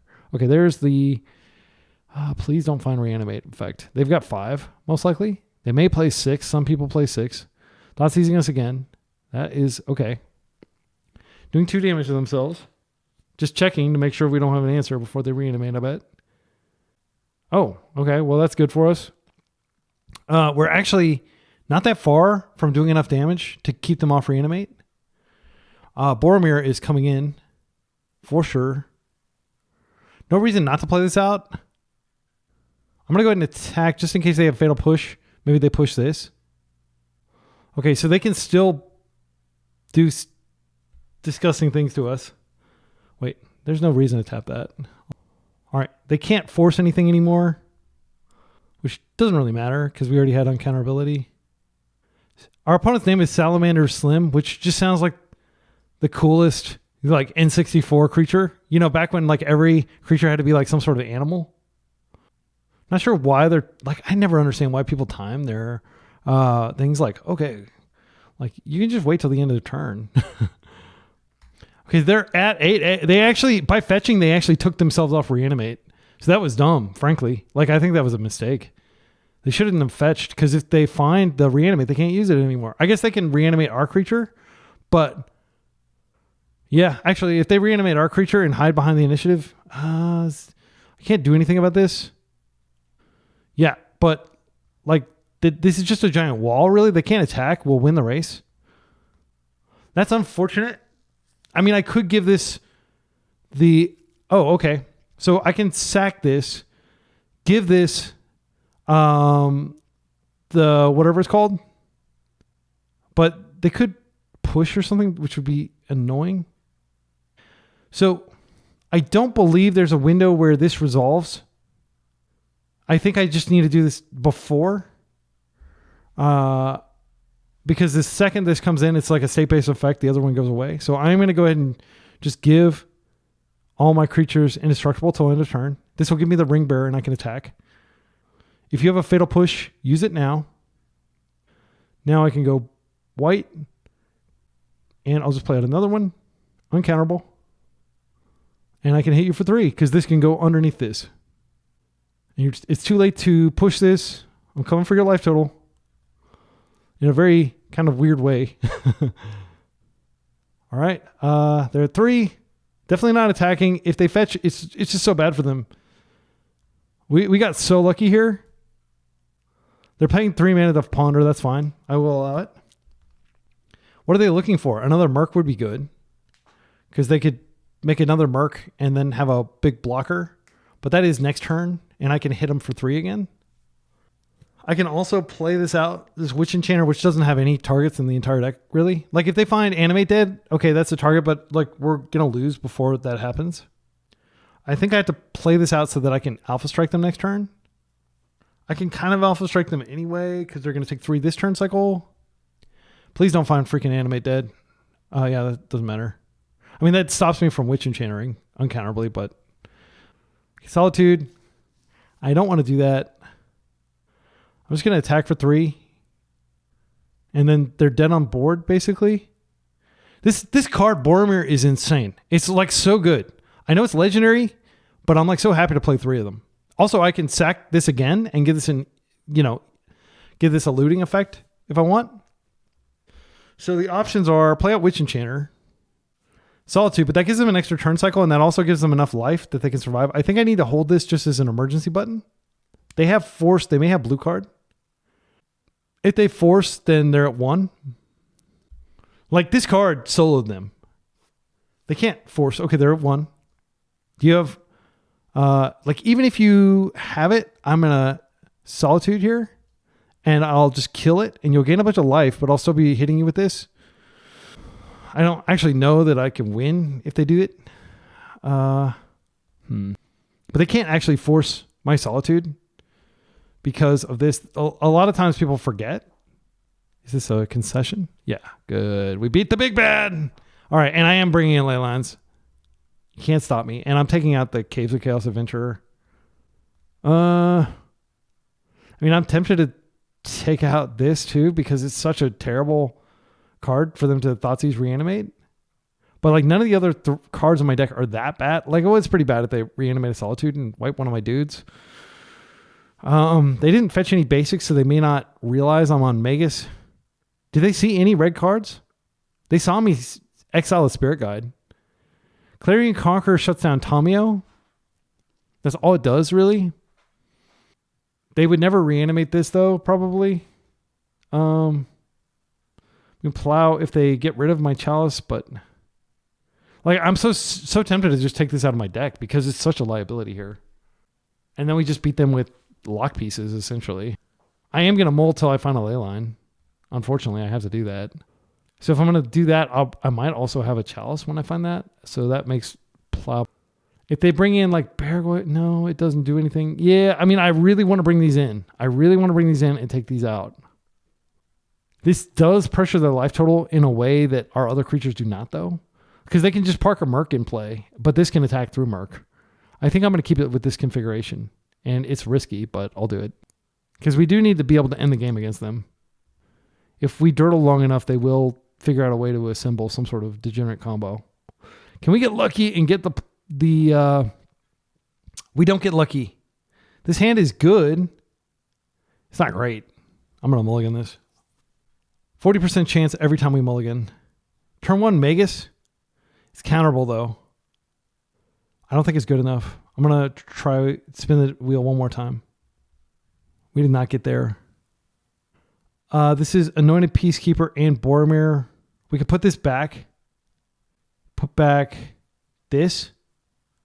It's so bad. But Chalice is so good against them. They mulled to 6. No, wait. No, they have 7. Yeah, I'm going to keep, and I'm going to hope that they think I'm just mulling to... I mean, if they have Brazen Borrower, it deals with our Chalice too, though. Yeah, I'm just going to turn 1 Chalice, turn 2, start stamping out dudes. And if they have like days, which I believe they play 4 days, why not? This is probably Thoughtseize here. Oh, it's just Ponder. Okay, so I'm definitely glad I didn't keep that Mega's hand. This does shut down their combo, but again, the odds of it resolving are very low. I would actually really love to draw like a Simian Spirit Guide here. The odds of them having a Force or a Daze in hand, assuming they're looking for it, that's 10 cards, 10 looks, and successes are 8. 79%. I'm going to go for it, though. I think it'd be foolhardy to wait. Because they could also have Wasteland. Oh, that's so good. Please daze this and don't force it. They forced. All right. Well, we tried. If they waste this, then it's going to be rough trying to get to 3 mana, but hopefully we'll get there. I don't expect to win this game. We can also draw Leyline of the Void off the top, which is really embarrassing. Yeah, man, we would have locked several cards out of their hand. They haven't made a land drop yet, so I'm pretty worried that they're going to play Wasteland as their land drop. Okay, I am going to play the Peacekeeper first. They've been a mire, so they were able to kind of fix their brainstorm without shuffling, which is cool for them, not for us. Okay, so now we have Petal. It doesn't change anything. I'm just going to go with this. Human. Take a looky at the hand over there. Probably need a name Entomb, but they'll probably have a land for it. Bitter Triumph. Interesting. I guess I named Bitter Triumph. I don't want them to kill my creature. Their hand's pretty bad now that we have this cavern out. So yeah, I'll just name Bitter Triumph. Yet another card that got printed recently that just makes their deck even better because they can use it as a discard outlet. And it is probably great in the mirror because it can kill like reanimated creatures, but it can also kill like a Tamio. And I could have named Polluted Delta there, but I just don't think it's correct. Merc. It's a 6/6. It's substantial. And we're low in life. Okay. I'm just going to Boromir here. I will play this out. Gosh, we're so dead. I'd love for them to get antsy and force this, but like, so we Boromir, we hit them back for 6, but they're like so high in life. We need to find, I don't think we can actually win from here because they have Force Blue card. If we find an Endurance, we would need like a second cavern, and I don't think we have time to draw it. And we don't get to attack. I'm not going to do the trick here. No, wait, actually, we've shut off free spells. So we could potentially Solitude if we found one. I would just have to pitch cast it, and that would keep us alive. Yeah. So that's the one out I think that we have here. They're fetching. They're just going to surveil again and try to find a 4th land for Bitter Triumph. I can always sacrifice this to make this the Ring Bearer and give this indestructibility. They've been an Entomb. They already had the win on the table. Like if you look at the optimized list, like the Takano, the Japanese player who plays this, I played him when I was in Tokyo, and I did beat him with my no reserve list, blue-black list. But he has been playing the deck for like, I don't know, years at this point. He's probably incredibly good at it. And he is just playing 4 Entomb, 4 Reanimate, 4 Days, 4 Wasteland. It's like the ultimate kind of like combo tempo deck.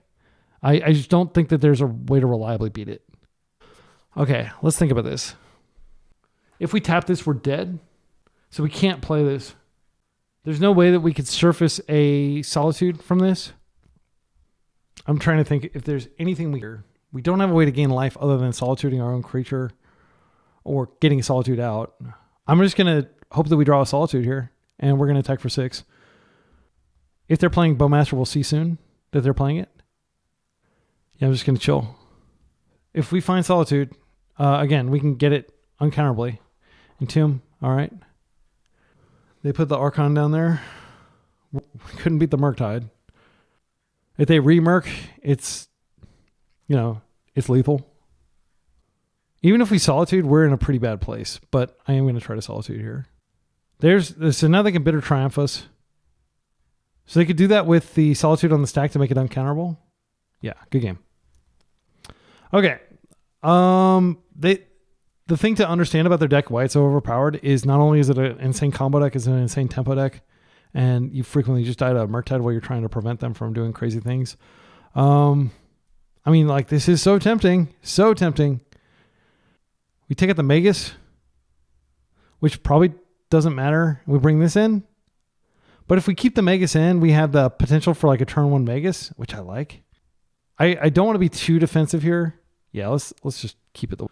Like if we turn 1 Magus, that shuts off. Like they do have an island and a swamp in their deck, but it basically wins. Especially if we can do it uncounterably, which is a big ask. All right, there's a Leyline hand. I'm not throwing this back. I will just keep, and I will play out a Ancient Tomb, and if they waste that, then I will play out a Cavern, and I'm going to get Boromir on the table.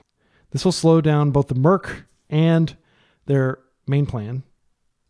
And I thought for a while, like I don't ever just snap keep a Leyline hand, but you should, frankly, against them. I know they can. It's not as good as like, Fairy Macabre or something like that, but I still think it's good. I mean, we could just turn 1 Boromir, but I like the idea of doing that uncounterably.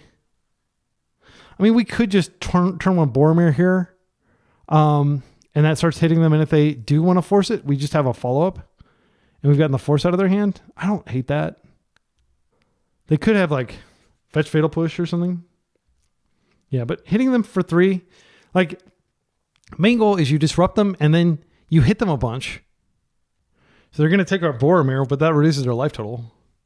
So we don't have any follow-up. Like if they just Brazen Borrow us, it's pretty catastrophic. But we're going to try to get them low enough in life. Holy cow, that is a freaking rip. Well, I will play this out. Name Human.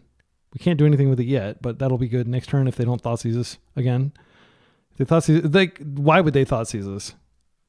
They should probably presume that we just drew a land. I'm not exaggerating when I say this is basically the worst imaginable matchup for us. And if we win, it will be a coup. Like, not only is this deck like 60% against the field, it's probably like 80% against initiative type strategies because of the Entomb Reanimate. Oh my goodness. We might be able to get them to push. This does not count towards Seasoned Engineer. I'm going to go for it. Well, I should have freaking...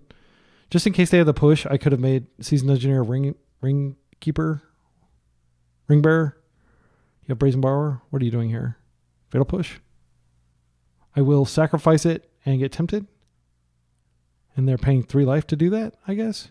Did. All right. And now, uncounterable. We'll get a mountain, I guess.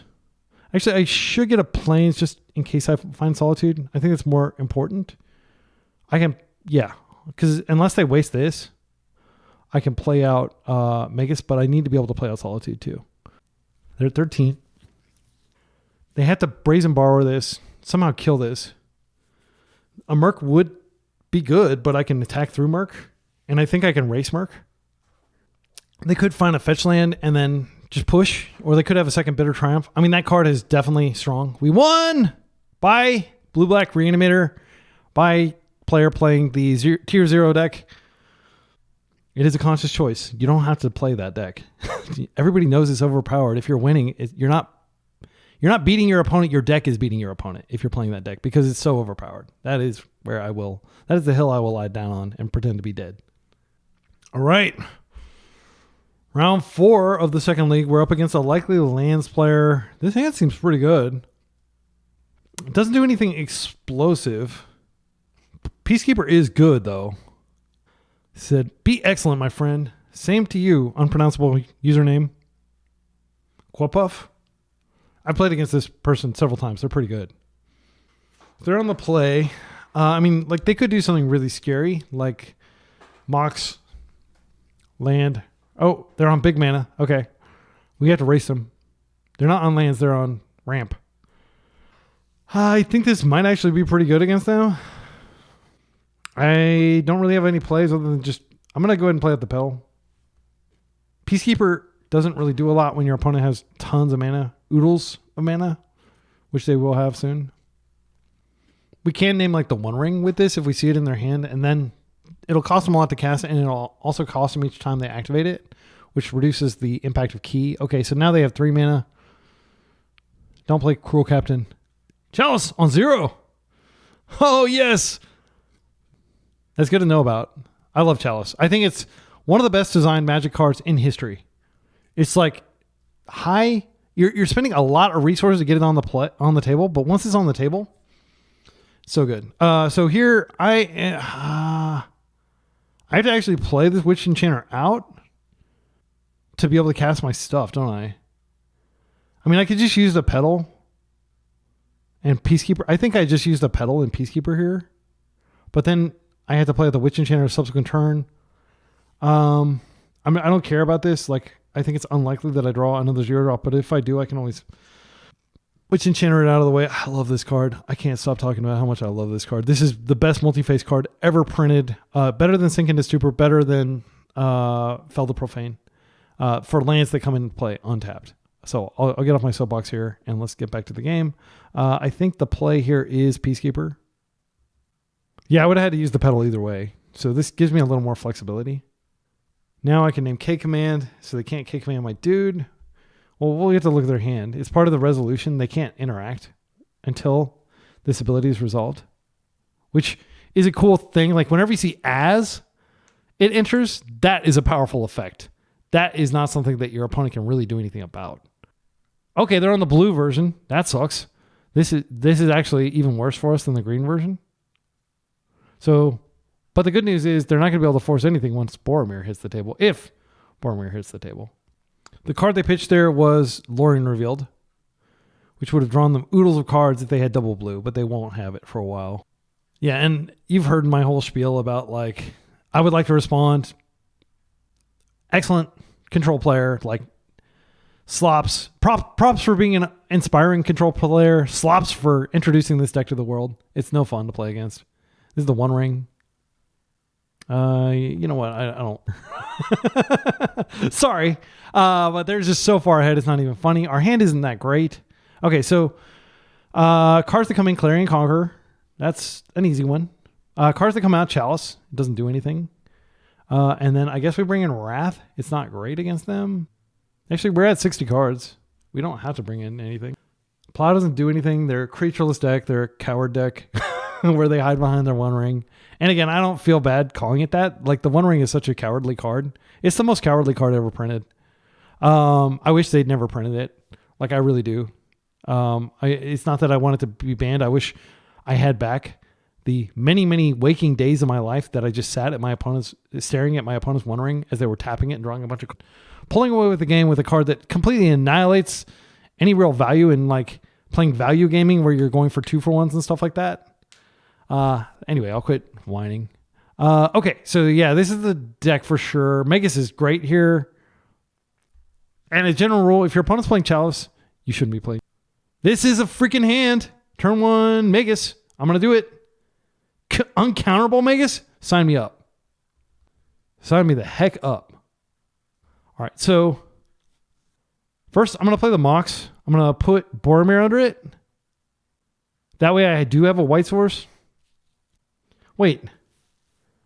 I can have uncounterable with Spirit Guide, and then I can hold this. Decide what I want to do. I think that's fine. So maybe it's, yeah, it is better to hold Boromir. I mean, once this Magus is out, it like really cramps their style. Okay, and now we basically just win, I think. Human, Spirit Guide, Magus of the Moon. Hope you brought your Dismembers, because otherwise this game is over. I believe. I'll be humbled if they can get out of this. You got 1 colorless mana. Or technically it's not even colorless, it's red. Which is like a real kick. Yeah, I mean, I can't play an uncounterable Peacekeeper. I can't play an uncounterable Boromir, which shuts off the Wraths. I think that's better. They may force this just... Okay, they didn't force. And so there is an option of keeping Anointed Peacekeeper, but Boromir does the important service of protecting my Magus, which is the thing that keeps us alive here. If you have force, you force here. Force now or forever hold your force. They had it. They had the freaking Dismember. Insane. So smart. Okay. Our opponent is very smart. So now they can just win. They can just play the freaking Planar Nexus into One Ring, and yeah, that'll be a humiliating loss. And play it. Show me the One Ring. I can't win. Sorry. This deck is just BS. And again, like no slops to my opponents. I guess they're choosing to play like the Turtley deck, but they did board correctly. Like the best case hand basically that we could possibly have. We had it and they could beat it. So no shame in losing that way. It just sucks that this deck exists. It sucks that One Ring is still legal after like nearly 2 years. More than 2 years. 2 years. Freaking One Ring. All right, final round. This second league. Got a Chalice open. Love it. The rest of the hand doesn't do a lot, but we're against an unknown opponent, and Chalice on 1 is frequently like a devastating play. I'm going to keep this, and then we'll just follow up with Peacekeeper. The other option, of course, is just a Peacekeeper first. Make sure they're not Storm, and then we can Chalice on 1. There's no way we can Chalice and Peacekeeper in the same turn cycle. I'm just going to hope that they're on the half of decks that care about Chalice on 1. If they're on a Stompy deck, then this will be comical. All right. It's in. It was in pretty quickly, too. I'm having fun. Like, I don't want you to think that I'm, like, tilted for having to play against Blue-Black Tempo, which even beating Tempo, it's just, like, having to play against it is annoying. And having to play against One Ring is very annoying. Okay, it looks like Chalice on 0 would have been correct here. We're going to get Affinity, maybe? Maybe. Okay, so Peacekeeper is going to come out. Ooh. I think this comes out because this locks their zeros. Wait, no, I can't play both. They almost certainly have another Ancient Tomb. I think it is important to stick Peacekeeper here to lock them off that, but it would be great to also play this. Let's go ahead and play this out. And I think what I'm going to do here is I am going to just play this so I can save myself 2 life just in case we're up against a bunch of constructs here. They're probably on the blue version where they're going to force this. But if they're on like Carnforge or something, like, oh, they're on that? Okay, so I haven't seen this in a while. Their hand is actually not that strong. So here we just name Saga, and they can't create the artifacts that they need to get Metalcraft, so they can't cast this Fable. No, they can cast the Fable. They play the Tomb, and they pitch this, and then they can Fable, and then they can throw the Chaff away. But I'm glad I didn't lead with Boromir, because that wouldn't have done anything here. Yeah, so the name is Saga. Whenever your opponent leads with a Urza Saga, you should just assume that they have an Ancient Tomb in hand. It is like the PB&J of the format. Urza Saga and Ancient Tomb. So we're not out of the woods by any means, but they are playing a red deck, or they are playing a N Blast deck, probably 6 or 7 that are countered, and Grindstone is countered. They can get a Grindstone off this. They could absolutely get lucky and just find a organically find a what's this called? Painter Servant. I don't know why I'm struggling over that. I've got some trophy videos of me getting wins with Painter Servant on the list, but or on the channel.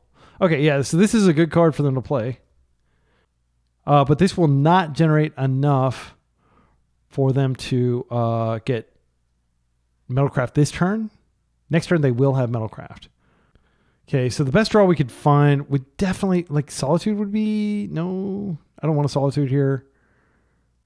I mean, I do want Solitude in hand just in case they find, because they're probably going to be a Grindstone here, because they have a pretty good chance of finding So they'll be essentially like 12 cards in their deck. They're going to draw one and then they go 2. Let's see.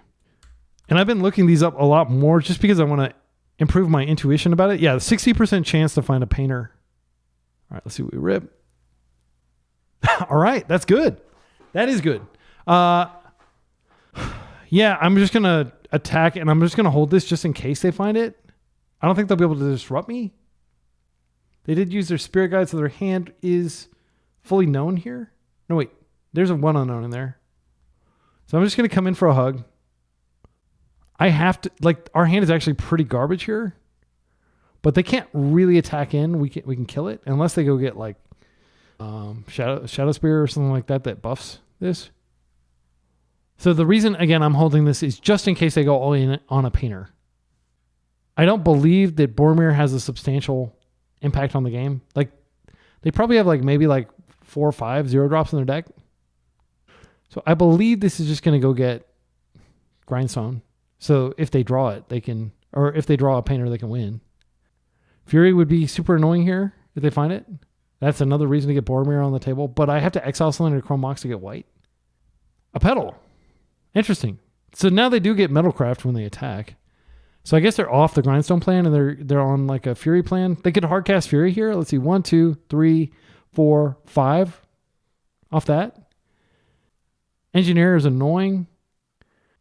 But it's not a path to victory from this. They probably put the Dragon Engine in there. Dragon Engine. And this comes back for 3. No, wait, 5. But they can, swap this out. So let's see if they attack here. I would love for them to attack just to turn on this.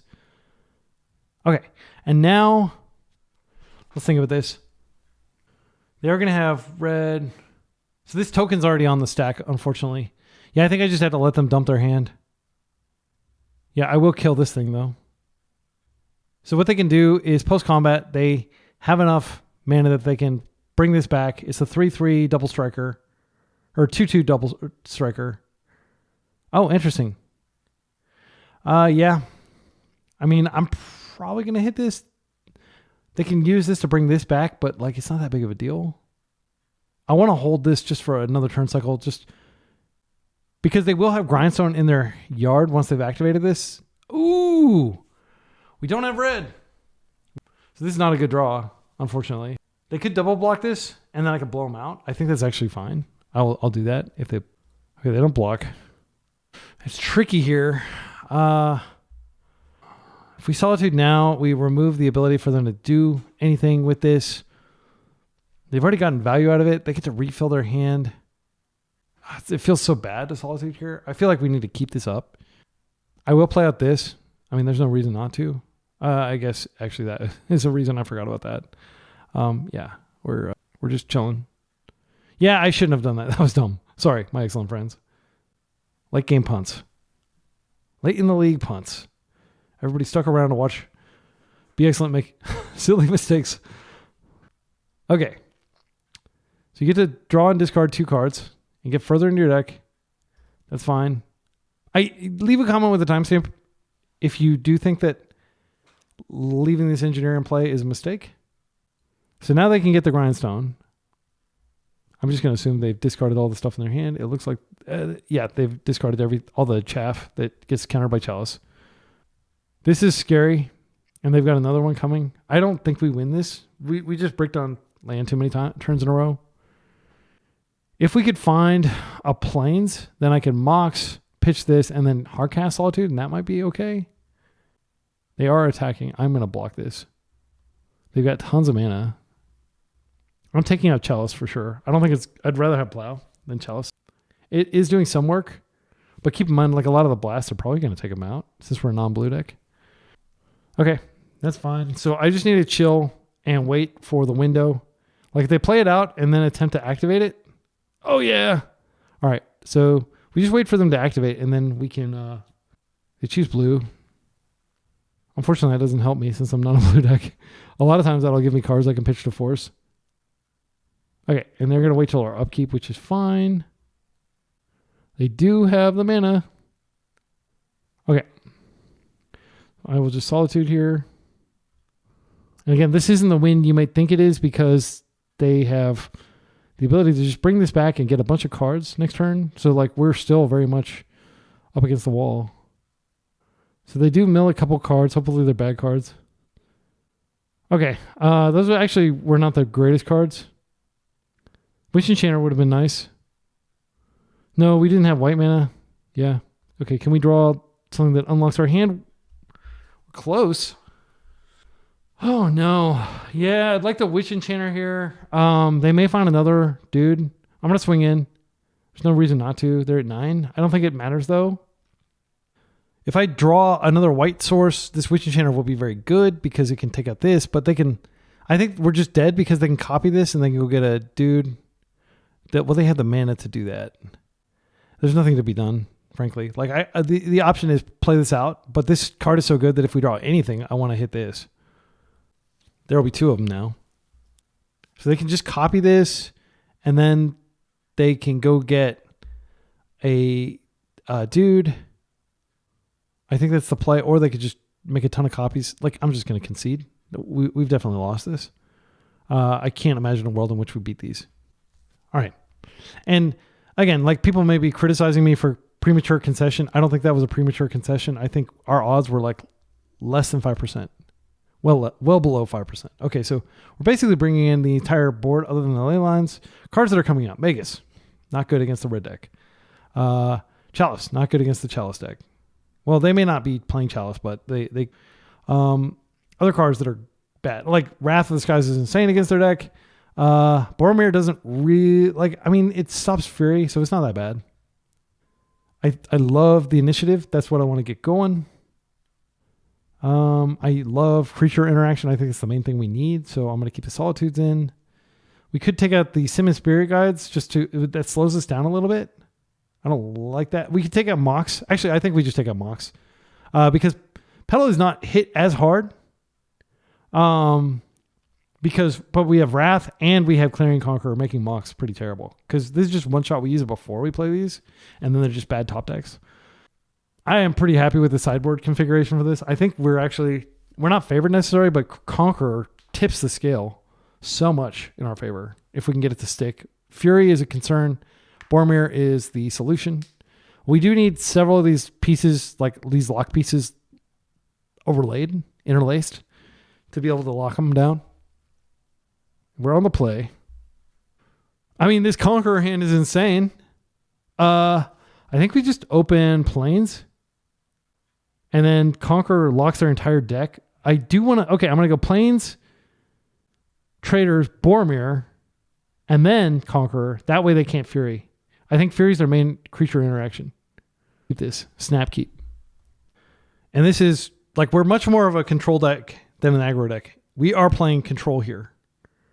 We're stopping them from enacting their card advantage plan. And their... Like Engineer is so powerful.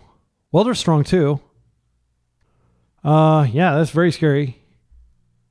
So, like, is that reason to play out the Clarion Conqueror? The reason this is so terrifying. Let me just give you some insight. Okay, let's say they play Engineer. They can go get, what's it called? Gosh, what is it called? I think we go Clarion here. Actually, you know what? I'm going to go Anointed Peacekeeper. And then they're going to have Fury and Engineer. Because if I just play this out and they just have Fury, they get to keep going. If they have Engineer, this gives us a game plan. Next turn we can actually... next turn we could Witch Enchanter one of their cards. And I think that's probably the correct play. So I'm going to go ahead and Ancient Tomb first. I don't care about my life total in this matchup that much. And I do think I'm going to Peacekeeper here. This card is just way too valuable. This completely shuts down their endgame. Okay. So they do have Chaos Defiler in hand, thank goodness, and they would have been able to just kill us straight up. That would have been devastating. Wow, they have Ancient Tomb too. Okay, so what I'm going to do is I definitely want to name... So if I name Painter's Servant, then they can't paint everything red and blast me, but what are the odds they even have those blasts in their deck right now? We do have to worry about Defiler later in the game. But you see what I'm saying? Like they would have been able to put this in their graveyard with the Engineer, and then they would have immediately been able to revive it. No, wait, they didn't have an artifact. Okay, I'm just going to name Fable here, because that allows them to clear out a lot of the chaff. And then Boromir comes down and it protects Clarion Conqueror if they do have like a Fury or something, but they won't be able to cast Fury. But if they like have a Blast, let's say they get this out and they get the, yeah, because this also locks down. Yeah. Okay, so I'm just going to name Fable here because that is their value play. Engineer, they can get whatever they want. So Fable. And again, Conqueror is going to lock that down. So really all we need to do is have them not draw Fury over the next 2 turn cycles. It is very difficult to play against this deck. There are so many different lines, but we got really lucky. Also, Fable. Okay, so one of the reasons to stop Fable is it can put Chaos Defiler in their graveyard where they can bring it back, and it will dig them to Fury. So I think what they do here is probably play just Engineer off of this tomb, unless they drew another land. Best card in their deck is still Fury, and they probably have 4. If I draw like a Petal, I could Boromir and Conquer, which would be insane. Like that would definitely be the most powerful line. Opponent drew Petal for turn. That doesn't quite put them up to... okay, just playing it from hand. That's fine. So they can swap this.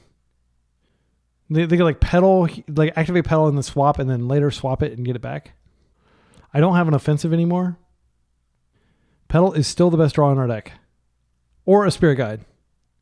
Spirit Guide would work too. Okay. All right. This is great. So here's what I'm going to do. I'm going to play the Petal. I mean, actually, they can play the freaking Dragon Engine from hand next turn. That's terrifying, but this will shut like down their use of that. Yeah, they are very close to just hard casting Chaos Defiler, which will screw us. Okay, so I've got double white now. I can play this out. So first spell, I'll do that next turn. I'm not going to attack because this. So first things first. Now we're going to play our Windmill Slam card. And by the way, they can hardcast Fury with a couple more lands. So we're not out of the woods by any means. They can still Painter and Blast, but again, they can't Fury with this out. So I need to keep 2 of these cards out. And this is pretty important to keeping out just to slow them down with. Next turn, Witch Enchanter blows up this. They can bring it back and dump their hand. But we need to get rid of this so we can get our offensive going. This is still scary time, but everything has worked out very well up to this point. Next turn, I can even make this, uncounterable and not have to tap this so I can save 2 life. Actually, you know what? Oh, no, they can't bring this back. Not at instant speed with Welder because this is shut off. So yeah, I'll blow this up and then I'll attack for like 9. And this should do a lot of damage quickly. Okay, Servant's in. I will do everything to protect this. Okay. They don't attack. Since they cannot activate Grindstone, I am going to blow up the Dragon Engine. That's a great rip. It's so great that they made this human. Like, I want to play my mono white humans deck on the channel too. It's like the weenie humans. This is like the big humans. 13 minutes on the clock. Let's play quickly. We're going to get some serious attacks on here. This is uncounterable, so it will have the trigger even if you have a red blast. They scoop. Yes! This is not a good matchup, but we're going to do the best we can. Oh my goodness. Like, that Petal was so clutch. I don't know whether we still would have been able to win had we not gotten that Petal when we did. All right. Turn 1, Caves of Chaos Adventurer with Solitude if we absolutely need to, but we definitely don't want to pitch Conqueror. So this is a turn 2 Conqueror. Sign me up! See how much damage they can do, how quickly. They have very rapid plays as well. They don't do anything. Okay, Cavern doesn't really change anything right now. So I'm just going to do it. They could have Lightning Bolt in their deck, which would be annoying, but they shouldn't be able to take the initiative with haste. Caves of Chaos Adventurer here. We'll take the initiative. I'm going to go get a mountain since I already have a plains. No, wait. Maybe I should get a plains because this is going to be on... I mean, this could be on Dragon. Just in case they... Like, if they get a dude out, I might put this on Dragon. It probably won't matter. Yeah, they're just going to immediately bolt it. Sure. You can do that. Just give me more information about what's likely to happen. Now, like, if you wait and do that at the end step after I've searched, it might affect things. Okay, so I will go ahead and get the mountain here. No, I'm going to get the plains because I have red off this. Yeah. And all my red spells are human, so this is effectively kind of a mountain, and this is effectively a dual land. And that is a bolt that did not get aimed at my Clarion Conqueror, so I consider that an absolute win. All right, here comes Painter. Engineer. Well, I'm going to lock him down, but it may not stop him. Hopefully they're going for the combo here and not just like some value play. If they put Dragon Engine, it's pretty bad because it's card advantage and Conqueror doesn't stop it. They could Fury and also Dragon Engine. So I really need to draw a white card. Yeah, they went for the value. I think there's a decent chance they have Fury, but I don't think we get to not do it. Okay, so we're going to go ahead and do Secret or Lost Well here. There's no point in trying to aggro them. We need to control them here. If I did draw, well, I can't cast anything here. Yeah, it doesn't matter what I draw. Like even if I drew another initiative creature, I'm still playing Conqueror out. The best thing I could draw would just be a second Conqueror, frankly. So if I can get 2 Conquerors on the table, then they're not going to be able to get me as hard. Okay, so Boromir is... Yeah, I don't want this for sure. Let's put it on the bottom of the library. Do I want a Boromir? This does stop Fury, and I could play this turn, and then I could have Conqueror next turn. Yeah, I think I do want the Boromir. They're pretty far. Yeah. This is definitely an above average draw. Okay, so let's draw. And this is big enough that it can stop this from attacking at the very least. This card is just totally overperformed for me. Shutting off Fury, shutting off Lotus Petals, Mox. Like I don't think they have Moxes in their deck, but definitely shutting off Lotus. Well, they may have... was that this?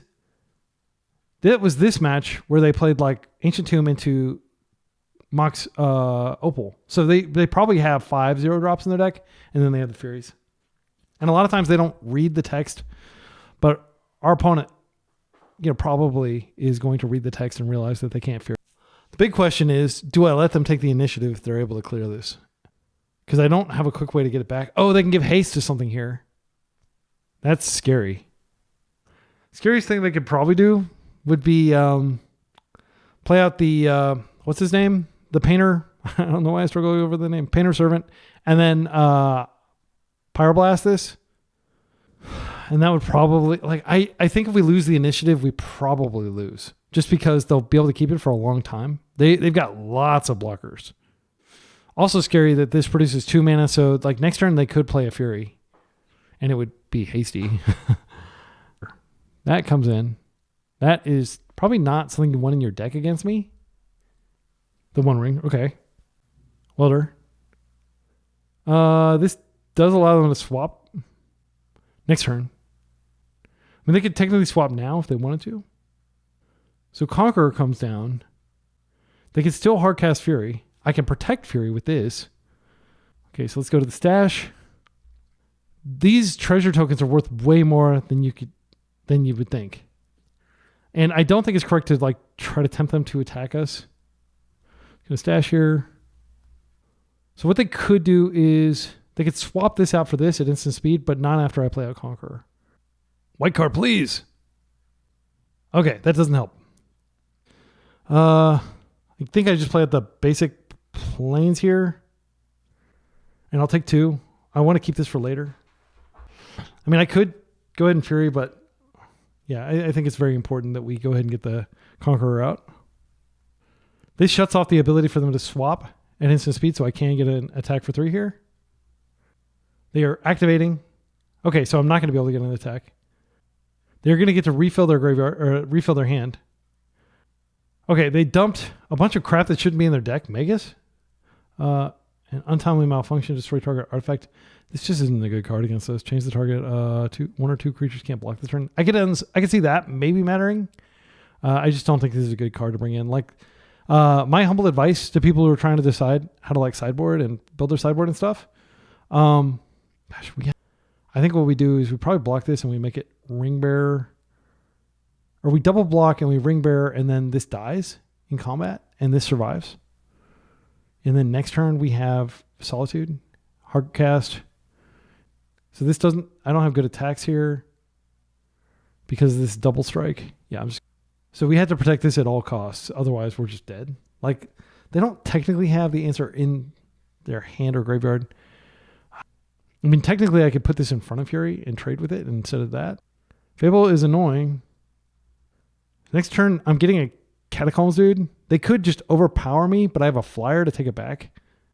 Yeah, if they attack, I am going to do the trick to protect this. Am I? They can keep unearthing it. They do actually have the mana to unearth again. I need to Solitude it. Let's just see how aggro they are. I think we're probably going to lose from this position, which sounds crazy. Yeah, I think if they attack, I let them take the initiative. They get a mountain. It's not a big deal. And then I can take the initiative back, get a Catacombs and Solitude. Probably this. I can hold my Solitude and time it the way I want. They should attack with this. I think it'd be a mistake not to. Oh, actually, yeah, it doesn't matter this time. Because it's double strike, it would hit, and then they would get to search, and then they could buff it in the same turn cycle. I am worried about my life total now. Options. We block, kill this, then they can bring it back. I don't like that. They do have the mana to do so. Other option, take 4. Just stay the course. Solitude it. Yeah, I'm not going to block it. Congratulations, you have the initiative. You've already played your land. Next turn I'll have Solitude out, which can, interact with their creatures. This card is just really, really strong in fair matchups. Okay, their hand is Mountain, 2 unknowns. To my knowledge, they don't have Lightning Bolt. I need to keep this alive so we can keep this alive. Okay, backup Boromir is not atrocious, but it's not great. I'm just going to play out this Mountain. And then I'm going to go ahead and attack and create my Spooky Skeleton, and we'll pass. We are going to take 2 when we Solitude this, sadly. I wish this had Vigilance. I don't want to attack. Maybe actually I should have probably attacked in with this because I might have been able to trade for something. Because they probably would have blocked it. I hope they Alpha Strike and I can just Solitude and block a bunch of stuff. Oh, I can't tap this. That's notable. This is shut off. I didn't think about that earlier. But I have exactly enough mana to Solitude here. So we're not going to give them any information until they've made their thing. They put Painter on the stack. I'm going to Solitude immediately so that they can't Hydroblast it. Because I need the effect. Okay, they've been 2 cards here. They discard Furnace and Mountain. Okay, so taking the initiative was really good there. Because it gave them an extra card. So it's like going up a card. Man, this is a great game. Regardless of how this shakes out, I would love to win and have a 7-3 record at the end of it, but I'm still having a lot of fun. And I'll go ahead and say this while I'm waiting for them to decide how to do, because I already know what I'm going to do, basically. The reason to play these decks is it doesn't feel that bad to lose. When you are brainstorming and doing all your perfect, high-level control player stuff and you still lose, that feels so terrible. But, it doesn't actually feel that bad when you lose in this particular way, in my experience. Oh, you know what? I could chump this and then sack and then make all our stuff unkillable. That would be pretty cool. But that does, if we put this trigger on the stack, they can respond with the bolt. They don't have anything too backbreaking that they can put in, though. Oh, they found the Fury. Just tap your lands. Show me the damn Fury. Painter Servant. Okay, so I said earlier that I was just going to deal with this if they painted, and I am. They can't activate this to save it, so we are going to be able to clear it. And then they will have access to Pyroblast potentially. Okay, so let's go ahead and hit this. Again, I'm just going to assume that if this leaves play, we're dead. So you have to in Legacy, as with many things, you have to just kind of accept certain circumstances are beyond your control. And play to win, not play to not lose. In Legacy right now, I think playing to not lose is a doomed proposition right now.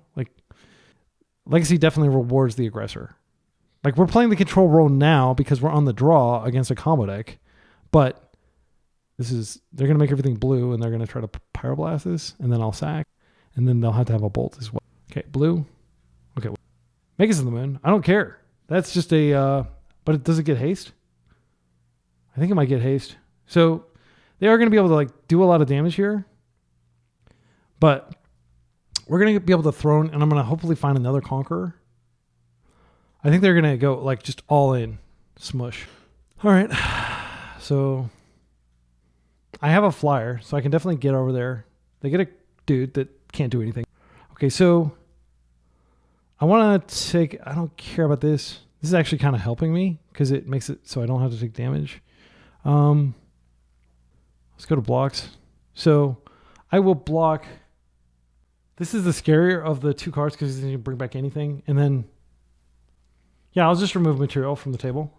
I don't really care about the spooky skeleton. So this dies. They get the initiative. They get to... I'm going to have more creatures. I gain some life here from the lifelink. They get to buff one of their dudes. They're below 5 minutes on their clock, which probably won't matter. This has been like this is a very hard deck to play, what our opponent's playing. Our deck is much easier to play, but it is hard to play against their deck as well as to play it. Like I think Red Painter is one of the highest skilled decks in Legacy. I would, if I had to like create a tier list of the highest skilled decks, I'd say Doomsday, then probably like the Epic Storm. Maybe the Epic Storm's harder than Doomsday. And then probably like Red Painter would be up there. But like any tempo deck like Delver or Blue-Black Tempo is going to be extremely difficult too. Okay, they're opting to go down the Lost Well route. Okay, so now we're just going to go ahead and hit them with the... Should I attack with everything? I should definitely attack with this. Caves of Chaos Adventurer just puts us right into... Well, we're going to attack first. Let's be real. Like... And I think we attack with everything. And then they've only got 2 attackers. This is tapped. They'll get another thing, but this has haste or summoning sickness. And I'm just going to max damage. And the best thing I can find when I take the Lost Well is absolutely just another one of these. We didn't find it. Dungeoneer does kill this. Witch Enchanter. Dungeoneer ensures that we can basically attack in and kill next turn. I know the Peacekeeper can lock something off, but I don't really think it's that great. I mean, they're super dead next turn. Does Witch Enchanter make sense to just hit the Painter? They would need like a miracle, basically. They would need to find a bolt, which they can't stop this from saving this. I think just taking away their Fable is totally fine rather than doing the initiative thing. This will be a huge blocker. Okay, now I'm just going to go back into the initiative dungeon. Oh, I'll play this out. Okay, we'll go get our last planes. We have overwhelming board presence.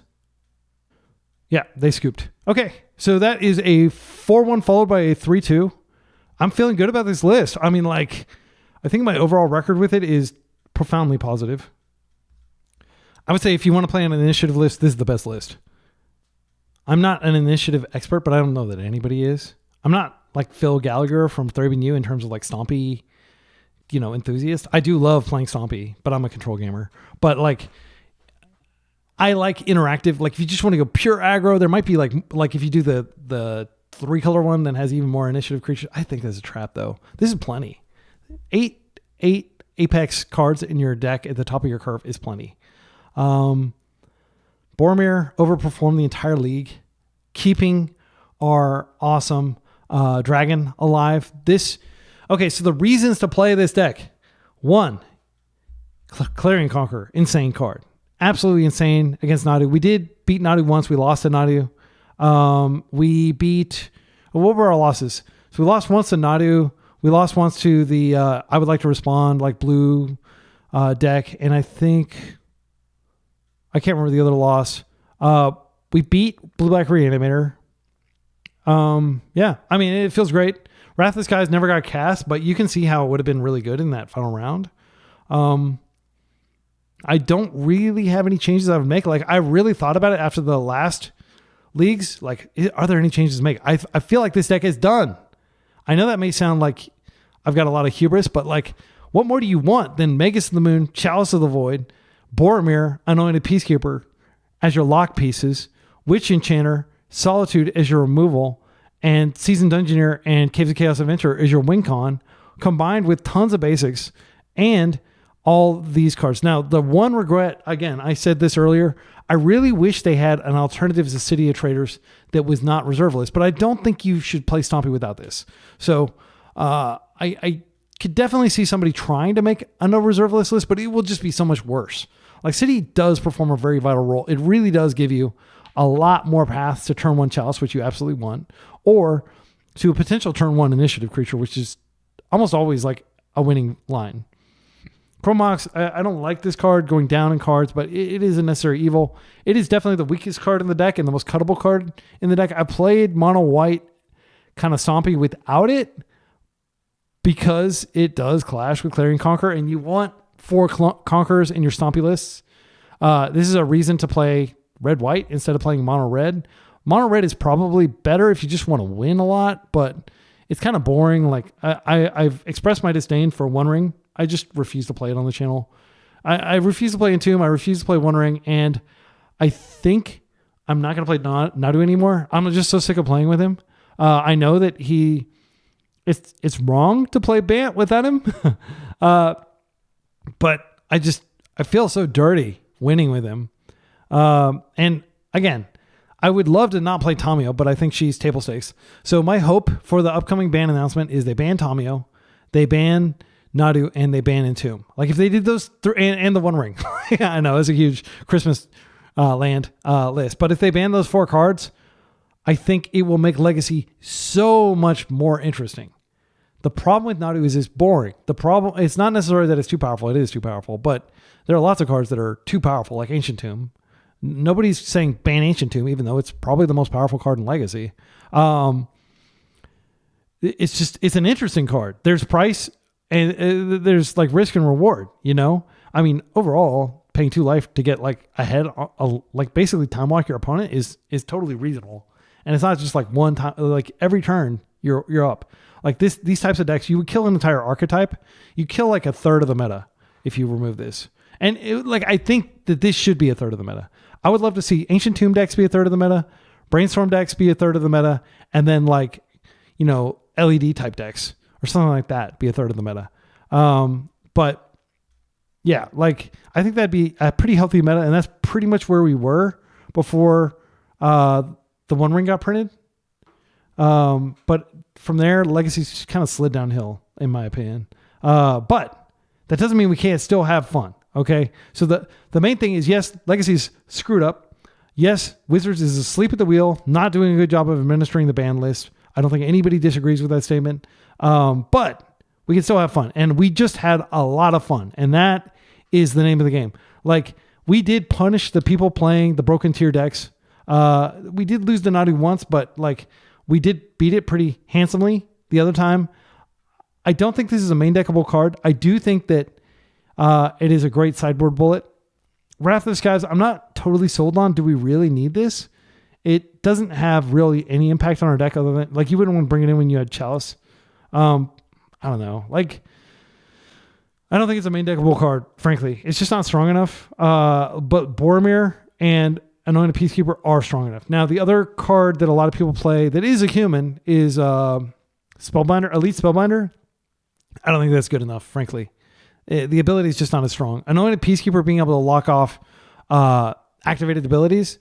Like, I don't remember if it was this league, but we had an opponent that had like a Misty Rainforest out, and then I anointed Peacekeeper. They didn't crack it, and I just named Misty and like screwed up their turns for like the next 2 turns. That was great.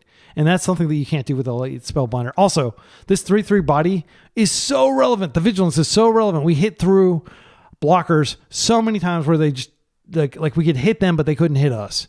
Right. Also, I want to call out Boromir in that game we won against Blue-Black Reanimator, where we were able to sack Boromir to give unblockability to our Anointed Peacekeeper. We gave it Skulk, and then we won by whacking him with a Peacekeeper repeatedly. That's a really cool interaction. Again, I know this is a legendary, but I think you should play the full 4. I would love any other feedback you all have. If you watch this entire video, please like, please subscribe. Please tell your friends. That's the most important thing. Please leave comments with feedback on decks you'd like me to play. I will play any non-reserve list deck that is not like just some degenerate pile like Oops or something. I'll never play that. And I don't think Oops needs to be banned.